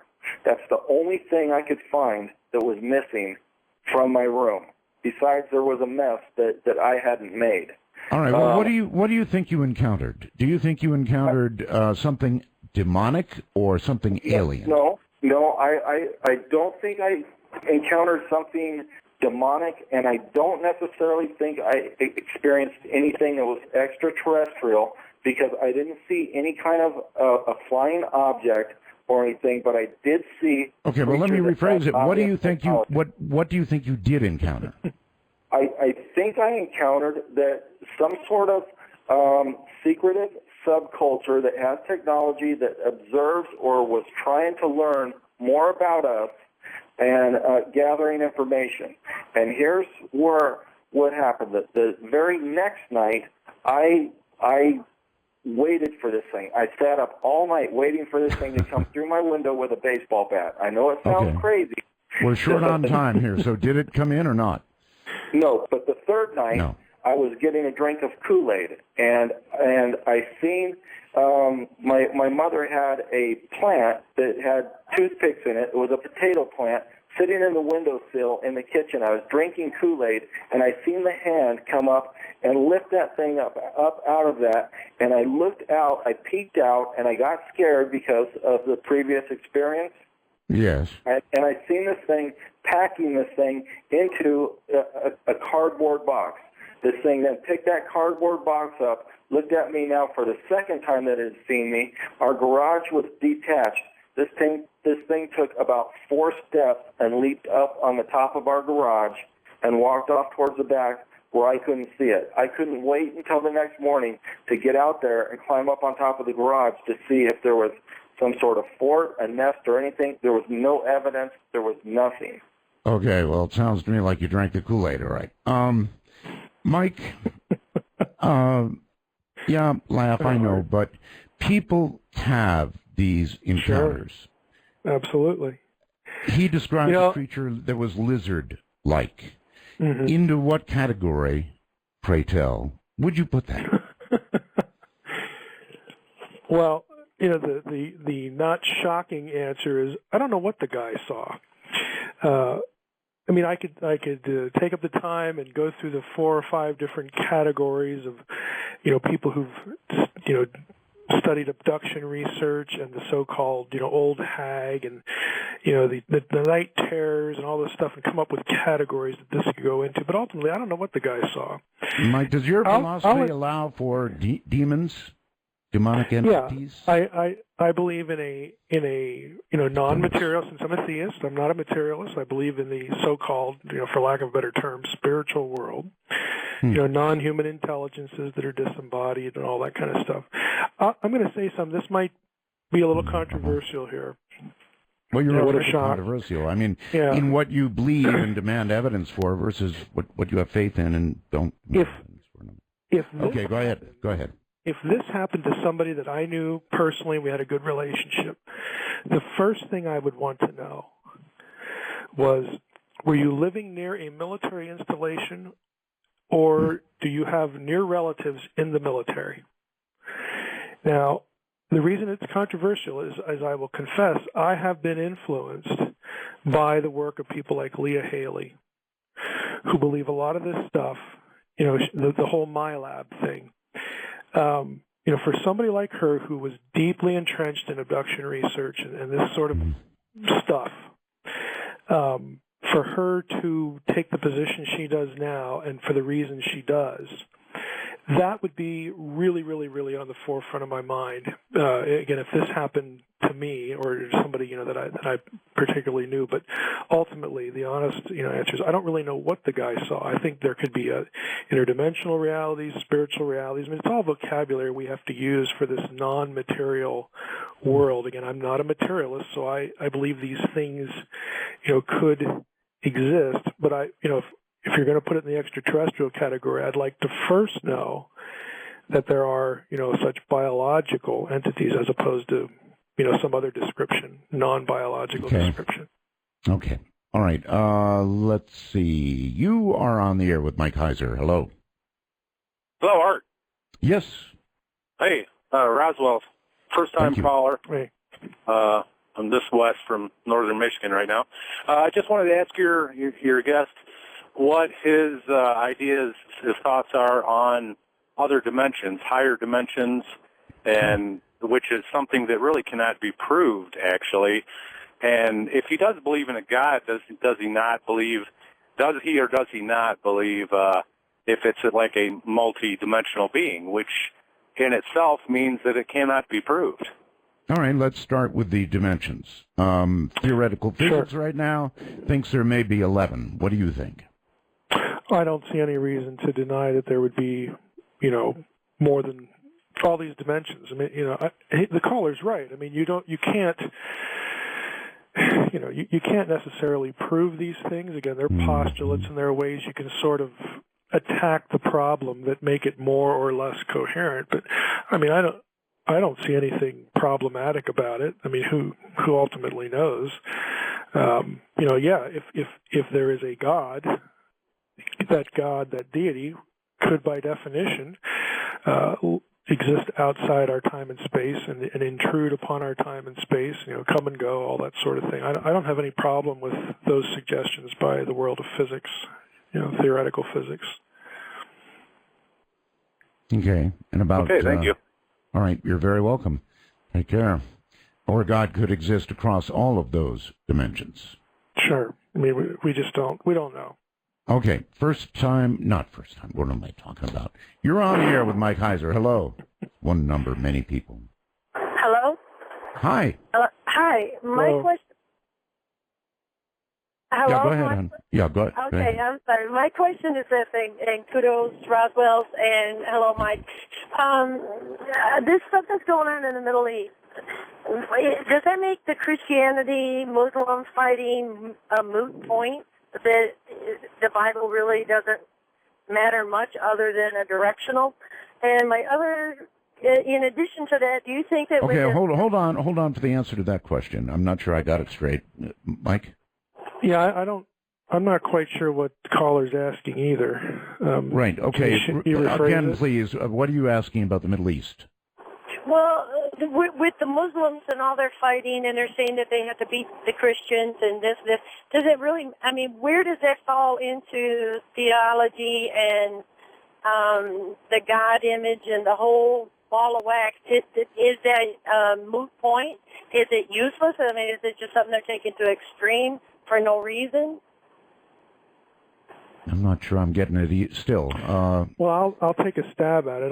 Go ahead. Again, I'm not quite sure either. If the question is all this stuff in the Middle East now about Bible prophecy, I'm one that would say no. I don't really see a real one-to-one connection there. If it's something bigger than that, there's fighting and there's wars, and I mean, Jesus did talk about that this is going to go on and on and on. Well, then there's that connection, but I'm not quite sure what she's asking beyond that. Yeah, it's more or less in that ball right there, what you had just said, the answer. My other thing was to do with creation. Do you think that with our higher intellect that is basically, not to be rude, but you could take a redneck and try to explain something to them, and they're not getting it. Whereas you could take a scholar, and it's the most simplest thing to them. Do you think that our intellect allows us to see these other dimensions and things that other people wouldn't comprehend? Yeah, I don't see how how someone's grasp of this or that piece of content, in other words, their intelligence, I don't see any correlation of that being some sort of gateway to, seeing other dimensions. So I guess that's the best way I can answer that. Okay, very good. You are on the air with Mike Heiser.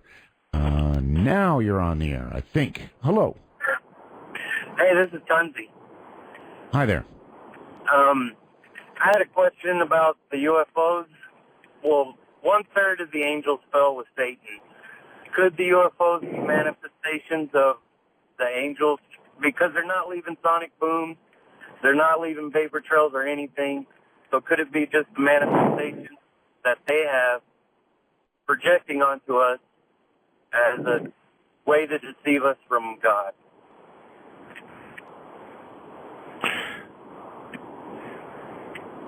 You know what I mean?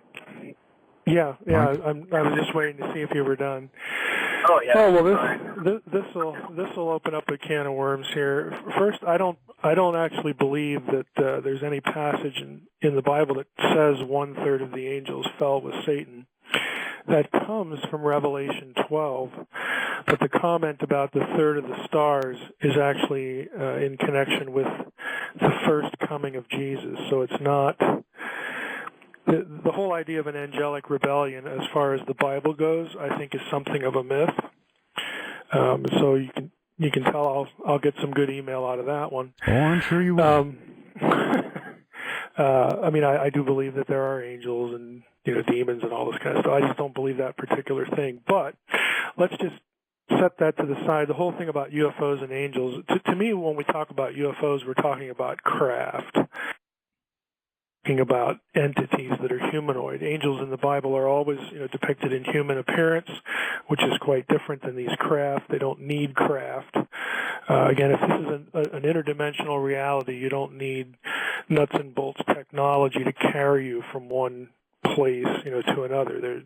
If you have command over dimensional passage, you don't need to get into anything that's going to burn fuel to get you there. All right. Let's see. You're on the air with Mike Heiser. Hello. Hello. Hi. You got me? I got you.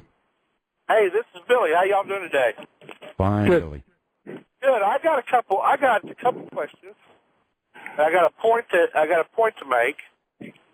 And first of all, you've read that we're all over the page here. First we got a creator, which is the Lord, right? Okay. So you need a biological point. Well, let's just say here, if a alien kidnapped us and was dissecting us, would you think that he would need a biological point too? Everything is molecular and made up by molecular. And if you have a creator, the creator made the molecular scheme for it. You know what I'm saying? Okay, Mike. Mike. If you're breathing into the phone. Okay. Okay, there you go. Go ahead, Mike. This is why I'm a dualist. Can I raise my two other points? Go ahead. Now that I'll leave you alone here. Okay, with the African American that was talking earlier. Now, if you read in the Bible, then when it had Cain and Abel, and Cain killed Abel, right? Well, the Lord came to Cain and he put a mark on his body, and he said that he will be recognized from now on with this mark. Now, could you believe that's where black people came from? But also, no. When he sent them out in different tribes, remember when you had the land of Babel? Okay, he sent them all out in different tribes. Now that's how we get the separation of races, not racist, but racist. All right, can I interject there? Sure. Okay. No, I don't believe that the Cain and Abel story has anything to do with black people, okay, with African American race or the Negro race. There are no physical characteristics attached to any of the tribes or nations in the table of nations in Genesis 1910, up until the 20th century, okay, well, late 19th century, let's be generous here, race was defined in terms of language and religion. And that's the way it always was in the Bible. You defined a person's race by what language they spoke and what God they worshipped. That was separated. Okay, those things were severed to make a biological argument by, believe it or not, the Nazis. Okay, early Nazi thinking, because of their wish to identify a particular biological set of characteristics with what they perceive to be an original race. So again, the Bible doesn't reason that way because they didn't know anything about science. They're not doing biology. Nowadays we go by genetic lineage and differentiation. We're more sophisticated than they were in the 19th century, and certainly in real primitive times, the second millennium BC or something like that. So I think a lot of this racial theory, this racial talk that people try to attach to the Bible, like I told the African American caller, is really misguided, and it's really contrary to the biblical world. Go ahead, Tom. Yes. Well, but when they split them up into the different tribes, when the Moses walked around, they split them all up in different tribes. Then they brought then they had the land of Babel, which was, if I can get pulled over. Well, if you go back and look at the Table of Nations, they're not all those names are not actually people. Some of them are locations, some of them are tribal groups. Sure. Some of them are geographical regions and things like that. So, again, I would suggest that it's because of a very careless reading.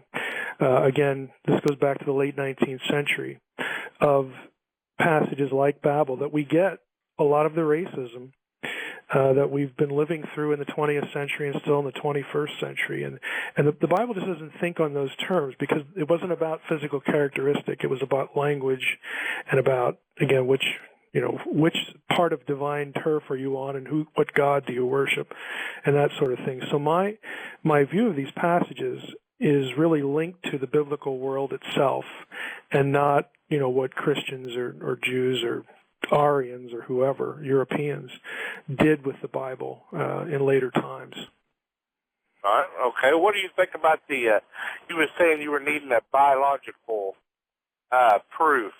What biological proof would it take for you to gain your faith and to believe?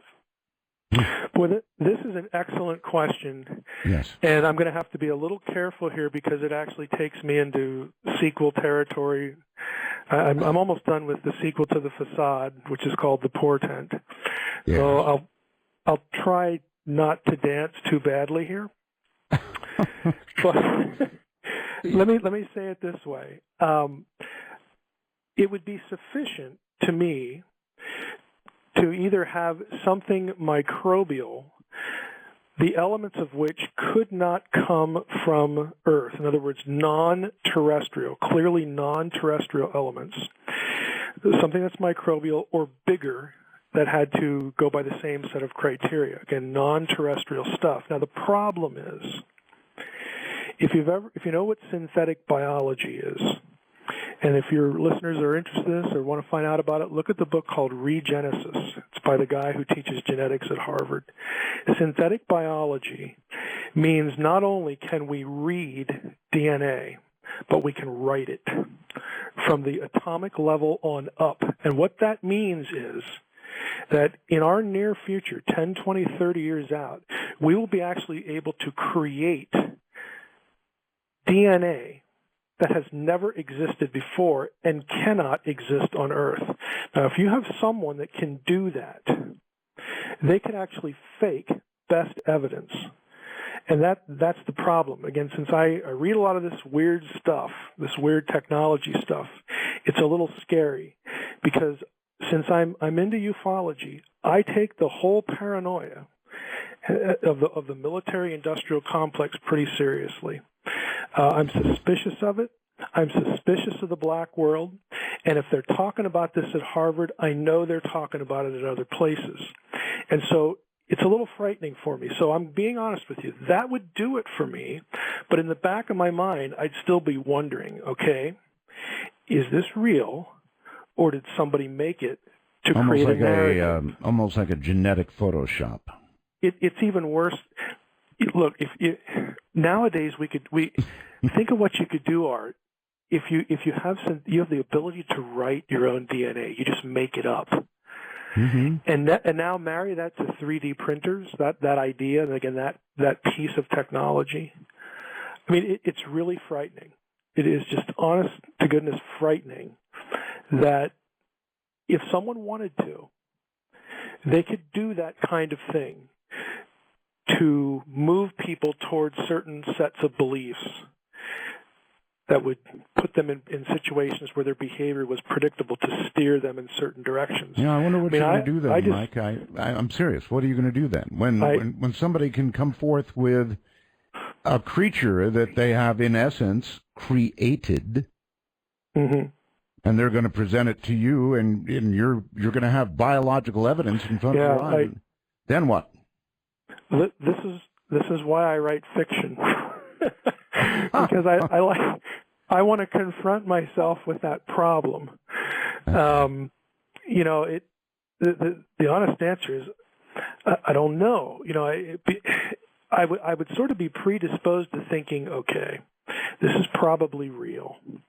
I'm probably being too paranoid, again, to think that someone would have this kind of power and would want to wield it for, God only knows what purpose, again. But I'm just telling you, maybe I've been in ufology too long, but I just have this strong, again, suspicion that, if I can think these thoughts, people who are a lot smarter than me can think these thoughts too. Okay. And it's kind of a dilemma. All right. Hello there. You're on the air with Mike Heiser. Hello. Hi. Hello. How you doing, Art? Fine.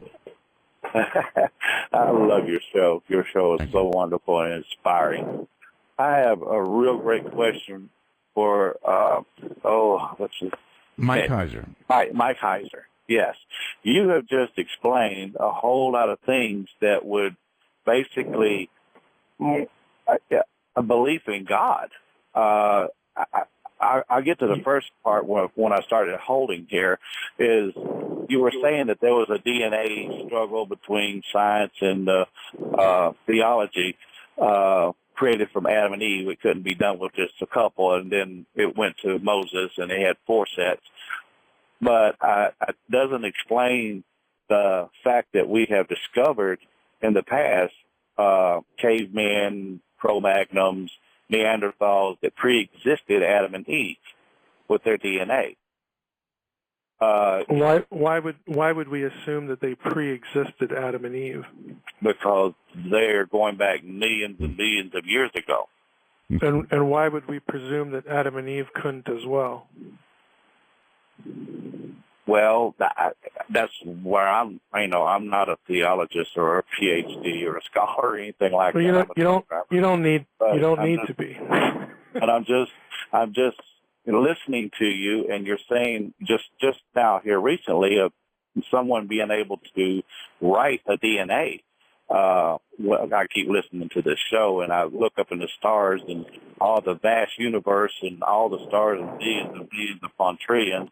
And it's like infinity up there, and I'd have to be pretty naive to think that we were the only little speck in the infinite world that their life exists as we know it. I would assume that there was something somewhere in some faraway galaxy or whatever.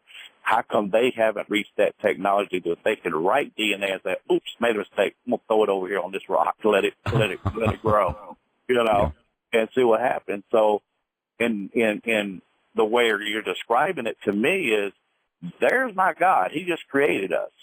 So who is he? Who created him? Someone did the same thing to them and threw them on a rock and let them grow?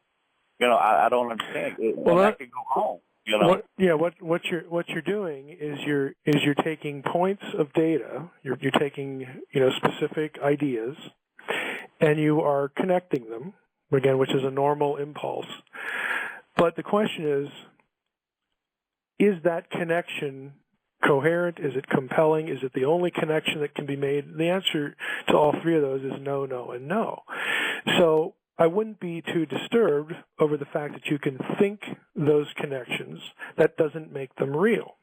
I certainly would not say that because we can do something now that somebody did before back in Adam and Eve. I have no basis to make that sort of statement, and nobody else does either. Okay, all we're describing is, to be really, really blunt about it, and I think, based on other guests that Art has had now and in the past, we're going to get ourselves in a whole lot of trouble because we seem to be hurtling toward this, fulfilling this impulse, which isn't a good one. That is to be as gods. And, that's what frightens me. It's not the idea that we can do this and now I'm going to project that back into the remote past and that must be why we're here. Again, my concern is really the here and now, that we are at this point where we're entertaining some of these thoughts. And again, I am not predisposed to thinking that people in power who have these technologies are only thinking about wonderful ways to use them. Mike, does it scare you to hear what people embrace and believe these days? Boy, that's probably your most loaded question of the night. Yeah. I mean, it does. And part of the reason it does is not necessarily the conclusion. I mean, this person's a theist, this person's not, this person's a Christian, this person's not. What really frightens me, and the way you ask that question, is that people often believe things, and the path that they take to get there makes absolutely no sense at all. In other words, they don't check for evidence. They don't test. They don't probe this connection to that connection. They just move to the next connection. People seem to be, and I think part of this is the information explosion. There's so much out there, and it's so wearying to think that I have to think about all this stuff. So there's this propensity to sort of just take a narrative, and I like it, and I'm going to go with it, and that's where I'm at. So it's this unexamined, unprobed sets of ideas that just sort of get jumbled together and people come out somewhere on the other end. Because if that's the way you're thinking, you can be led to believe almost anything. I remember when I was 13 or 14, Mike, you could go to the TV and one day the news would come on and a guy from the FBI would come to the podium and he would tell you this or that. Mm-hmm. And it was like gold. I mean, everybody just flat believed it. If the FBI said it, hey, baby, it was true. Today, the exact opposite is true. If some sort of government official, and by the way, the government did close by government, if some government official comes to the mic and says something, people almost automatically disbelieve it. Yep. Yeah. To use a biblical phrase, we are reaping what we have sown. Apparently. You're on the air with Mike Heiser. Hello. Hi, Art. Hi. I have a question for Dr. Heiser. Mm-hmm. This is Josh in Utah. Have you ever considered the possibility that some UFOs might be from ancient civilizations, considering the things that were built back then? No, yes, Mike thinks about that all the time. He thinks, right? I would say not on the basis of things that are built. A lot of people really don't. Again, I know it's boring, okay, I'll admit that, but a lot of people don't really spend the time to read the high-level, dense, detailed stuff, by specialists like in ancient engineering and technology that, are put out in what we call in academia the fugitive literature that only people in the guild are going to read. But I do read a lot of that stuff, and I don't think we need aliens to explain the pyramids and Baalbek and all these sorts of things. But having said that, I thought you were going to go to time travel with the question. And again, no, I mean, time travel might be possible, but, there's other theories out there. Yeah, I mean, let's say that science, physicists at some point were able to, really nail this down. It was possible, not only possible, but we know it can be done. And then the question comes, well, did somebody else figure this out and do it? I mean, that's again, it's a different kind of question, but I actually think that's worth more time thinking about than stuff like the Ancient Alien View puts out. I mean, to me, that there's more of a rational basis for that, assuming we ever get that point of knowledge that it's real. The only thing that bothers me about you, Mike, is that you seem to have one standard of proof for anything alien, whether contemporary or ancient, and another standard of proof for anything that is biblical or involves creation or the creator. Oh, I don't think so. I think I'm actually pretty simple. I proceed from some really simple assumptions. Well, you dance well, Mike. You dance well. No, I'm trying to be honest. I'm trying to let your listeners understand the way I think. I'm trying to be honest too. Right. I'm trying to be honest. I'm just giving you my observation. Right. And that's fine. For a biological entity, I need biological proof. Mm-hmm. And God isn't a biological entity. I don't think we can prove God. So we're left to, philosophical arguments, what's more coherent as opposed to what isn't. Mm-hmm. Okay. So again, I don't have blind faith. All right. You're on there I want with faith to be reasonable. With the man who doesn't have blind faith. Hello. Hello, gentlemen. Yes. Well, we segued off in the DNA, and I wish I'm going to be a little bit vague because I don't remember the professor that wrote this book, but he wrote a book for college on chemical evolution. And as I understood him, he said for a while that was like the given textbook used to explain chemical evolution across the country. And then one of his students challenged him or brought up the question as to where does information come from? Where does the information that's in the DNA actually evolve from? Mm-hmm. And I guess I'd be interested just in your thoughts on that, Art, your thoughts on that. And then I think he was saying, for life to exist, it takes DNA. For initial life to exist, it takes DNA to as a blueprint to build life. And so prior to life, what would be the precursor to DNA that would even, I guess, where would the DNA come from? And again, as complex and as sophisticated as it appears to be, I mean, this is a blueprint tied up in, a microscopic piece of biology.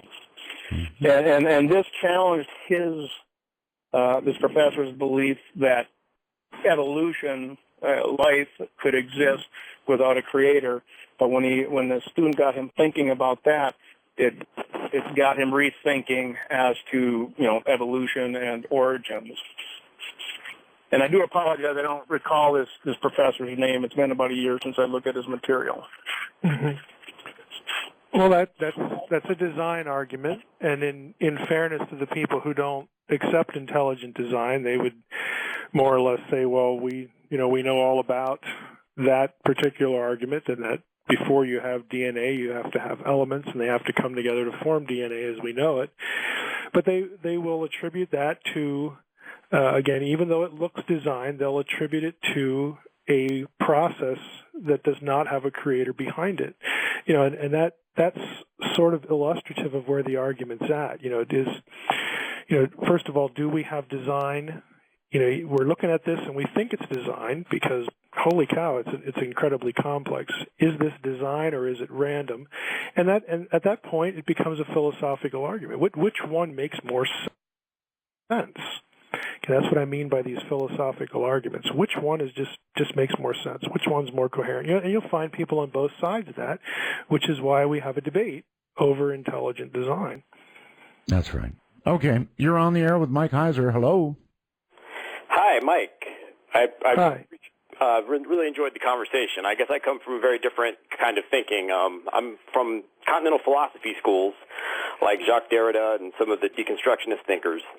So I guess I'm approaching all of your notions a little differently. But I guess I have a little problem with the point you made where you said you're disturbed by the fact that people's path to belief makes no sense at all. It seems to me that by its very definition is that. So, you know, if you have faith in something, that's a path to belief that makes no sense. You are taking a leap. So I would agree. I would agree if the path is full of unreasonable conclusions and arguments. Well, let me make an argument about time then. From some of the thinkers that I read, the notion of time itself requires a kind of relational thinking, where the present moment is a relation of past to future. So the now is never available to us immediately, which means that presence itself is a problem. The sovereign subject, the person that's in control of, you know, thinking itself. If you're a dualist thinker, you're holding on to the idea that there is a sovereign subject that is present in the now, and I would argue that that's a kind of irrational thinking. Well, I would say that the fact that we cannot come to grips or cannot explain that now is one thing, as far as that being the taking that inability and drawing a conclusion from it like you've just drawn. I don't know that that's necessarily coherence. It seems like an argument from our inability. But I mean, someone who, and I'm not saying I take this position, this whole God outside of time thing, which has some significant problems, which you're probably already aware of. But it also has, you know, its adherents, you know, within cosmology and philosophical theology, that the arguments sort of aren't really relevant to a being such as that. And so the path that you've taken to demonstrate that this being is in this moment that doesn't exist, that moment wouldn't exist in our dimension, if we can use that term, whereas it would not be relevant in a different dimension. I mean, there's any number of, again, I'm not saying I'm married to any of these positions, but I'm trying to illustrate for the audience that there are other ways to take the same set of ideas and wind up somewhere else. I guess I would argue that thinking itself occurring within this kind of time, any notion that there's something outside of that, if you're arguing for like a God that exists outside of time, is unthinkable and in some sense nihilistic, because it's opposed to life, which occurs within time, and that's the way we experience it. So wanting something outside of time is in a sense a kind of nihilism or denial of life. And I would agree that that's a good argument against it. I don't argue that God is outside of time. I would argue that God can be in our time, or he cannot be. I mean, in other words. But if God's in our time, this is a radically different God than a traditional Christian God. Now we're talking about it might be radically different than the Christian thinkers you're thinking of or accustomed to. But I'll give you an example, and it gets really, you sound like the guy that would enjoy this sort of reading. If you go up to William Lane Craig's homepage, he spends a lot of his career, frankly, on this God and time sort of thing, showing that, hey, it's really kind of theologically scary to have God completely outside of time. And one of the arguments is just exactly what you said. Another one would be, if God exists out of time, then how can he really empathize with our experience? And that has implications for things like prayer and whatnot. So a lot of Christian theologians are not where you're putting them. What makes you think he has anything to do with our experience at a macro level anyway? Again, that's just a theological statement, and you could approach it two ways. You could say, well, the Bible says that, and, you know, that would be one argument. You know, the other way to look at it is reasoning from the analogy of ourselves, and that is, well, if I would have made things, it seems more reasonable that if I made something, I'd like to at least watch it, if not spend time with it, as opposed to not. And so, again, that's where the philosophical argument lands, and that's the ground on which it's fought. Okay, well, thanks a lot. I really appreciate the conversation. You bet. Me too. Take care. Here's somebody, Shep, who says, Mike says that a lot of people's path to belief makes no sense, but faith is itself, by definition, a path to belief that does not make sense. Isn't his fundamentalism caught up in the same problem? Well, first, I'm not a fundamentalist. The people who fired me from my last teaching job would certainly say I'm not. So I'm not in that camp. And I think that's the same question that the previous caller just asked. That's right. That's right. I mean, basically, yeah, it's true. I'm going to go out on a limb and say it's true that not all beliefs are equally coherent. Not all paths to a certain conclusion are equally coherent. I don't think that's really going out too far on a limb. Okay, I can believe that pink bunny rabbits, invaded the Earth millions of years ago. Okay, I believe it. Does that make it coherent? No, it doesn't. They're not all the same. Okay. You're on the air with Mike Heiser. Hello. Yes. Is this Mr. Art Bell? It is. Hello, Art Bell. Roswell's to you, sir. I'd like to thank you for your services and all the entertainment you gave us over the years. Thank you, sir. Okay. Mr. Michael, Dr. Michael, excuse me. I've got a question. In the Bible, it says that man was created in the image of us. Speaking of God, I guess when he says us, what does he mean by that? I mean, when he says, is there more than one God, or what does it mean when he says a man was created in the image of us?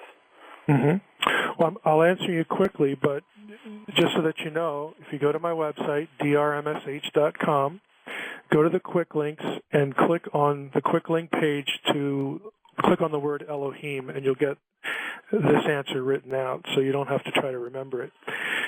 Let us create humankind in our image. Again, these plurals are well known.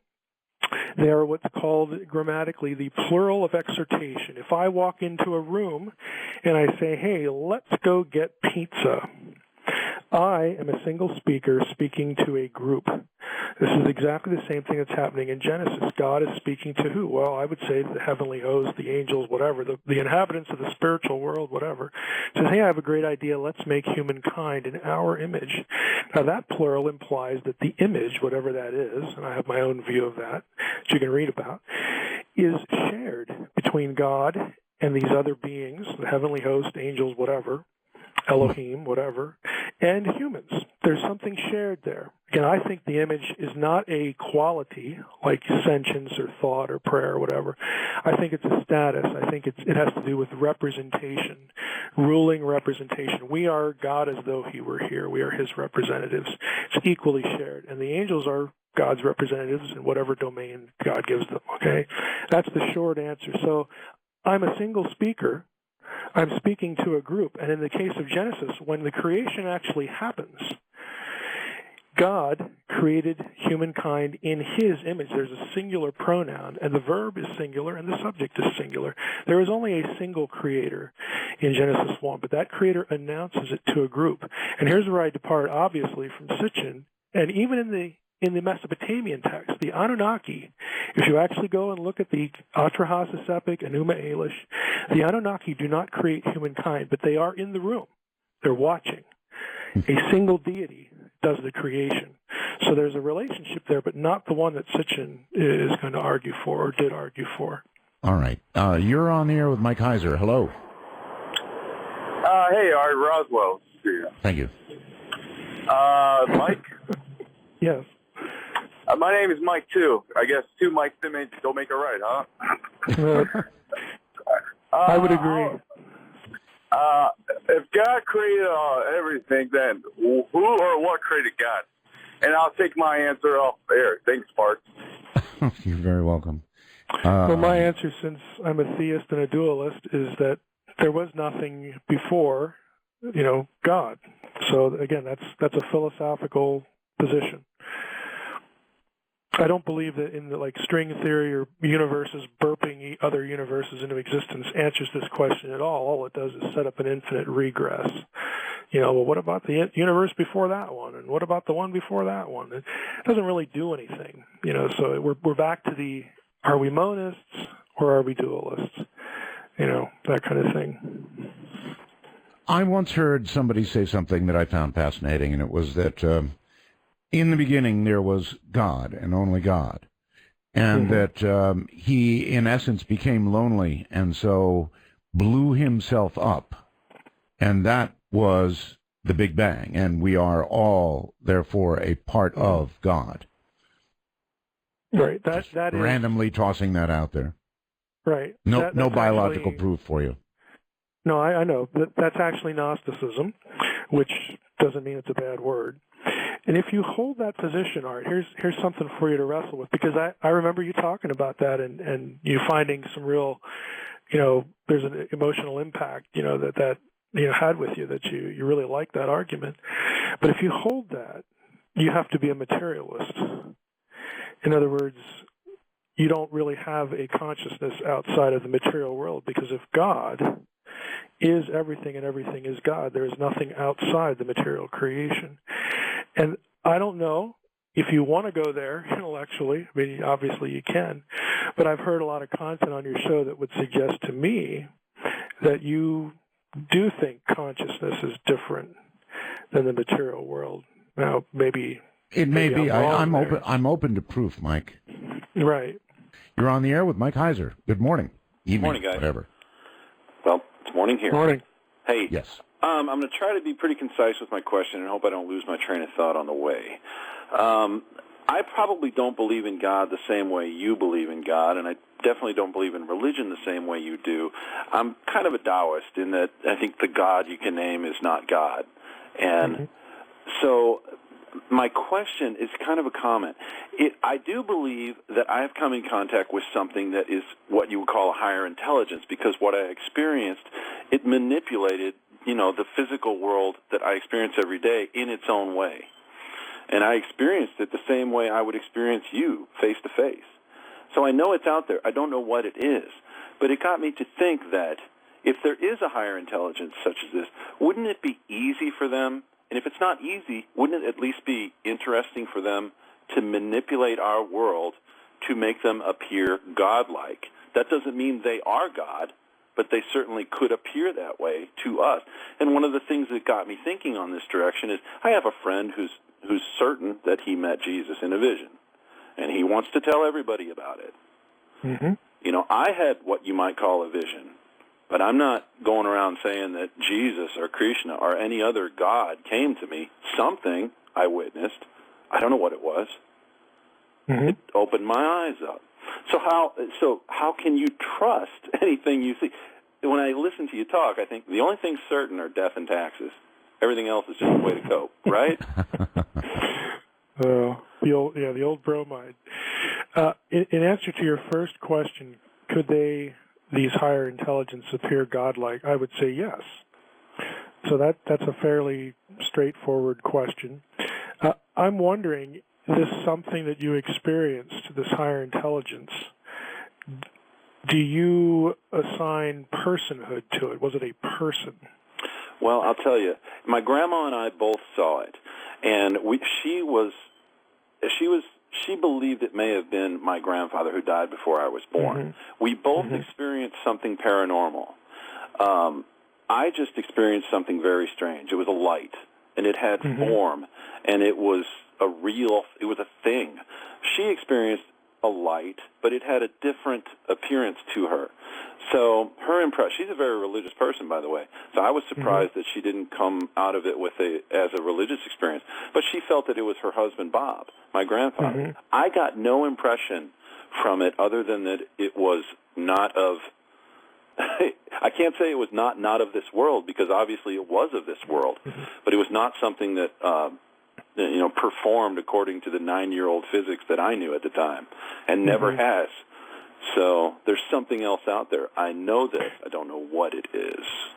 Even though you didn't get an impression. Right. I hope you don't mind the conversation here. I'm curious. No. Even though you didn't get an impression, does that rule out a person? In other words, personhood for this thing or whatever it was to you? I'm no, wondering if not you at all. rule it out. Okay. In person, in what form? I got the impression that it was intelligent, absolutely. Did I get the impression that it was human or that it spoke to me in any way? No. Right. I just got it would be like maybe a lower form. If we're a lower form of life, it'd be like pulling a fish out of water and saying, hey, fish, and that fish would be like, what are you? Mm-hmm. You know, it's another form of life. I would say that. And it was bright white. It was the whitest light I have ever seen, but it was pure white. So you would think it had all the hallmarks of a religious experience, but I did not get, if anything, it made me less religious and more open-minded to the fact that we are not the end-all, be-all. Right. The reason I ask, and the way I'm thinking about personhood, I should have been clear. I'm talking about things like intelligence, which of course suggests decision-making ability. In other words, it made a decision to appear to you or something like that. And I would say, even though I can't process, that experience because I didn't have it, right. My own, worldview here, again, these are just thoughts that I'm thinking as I'm listening to you. The fact that this may, have had, these personal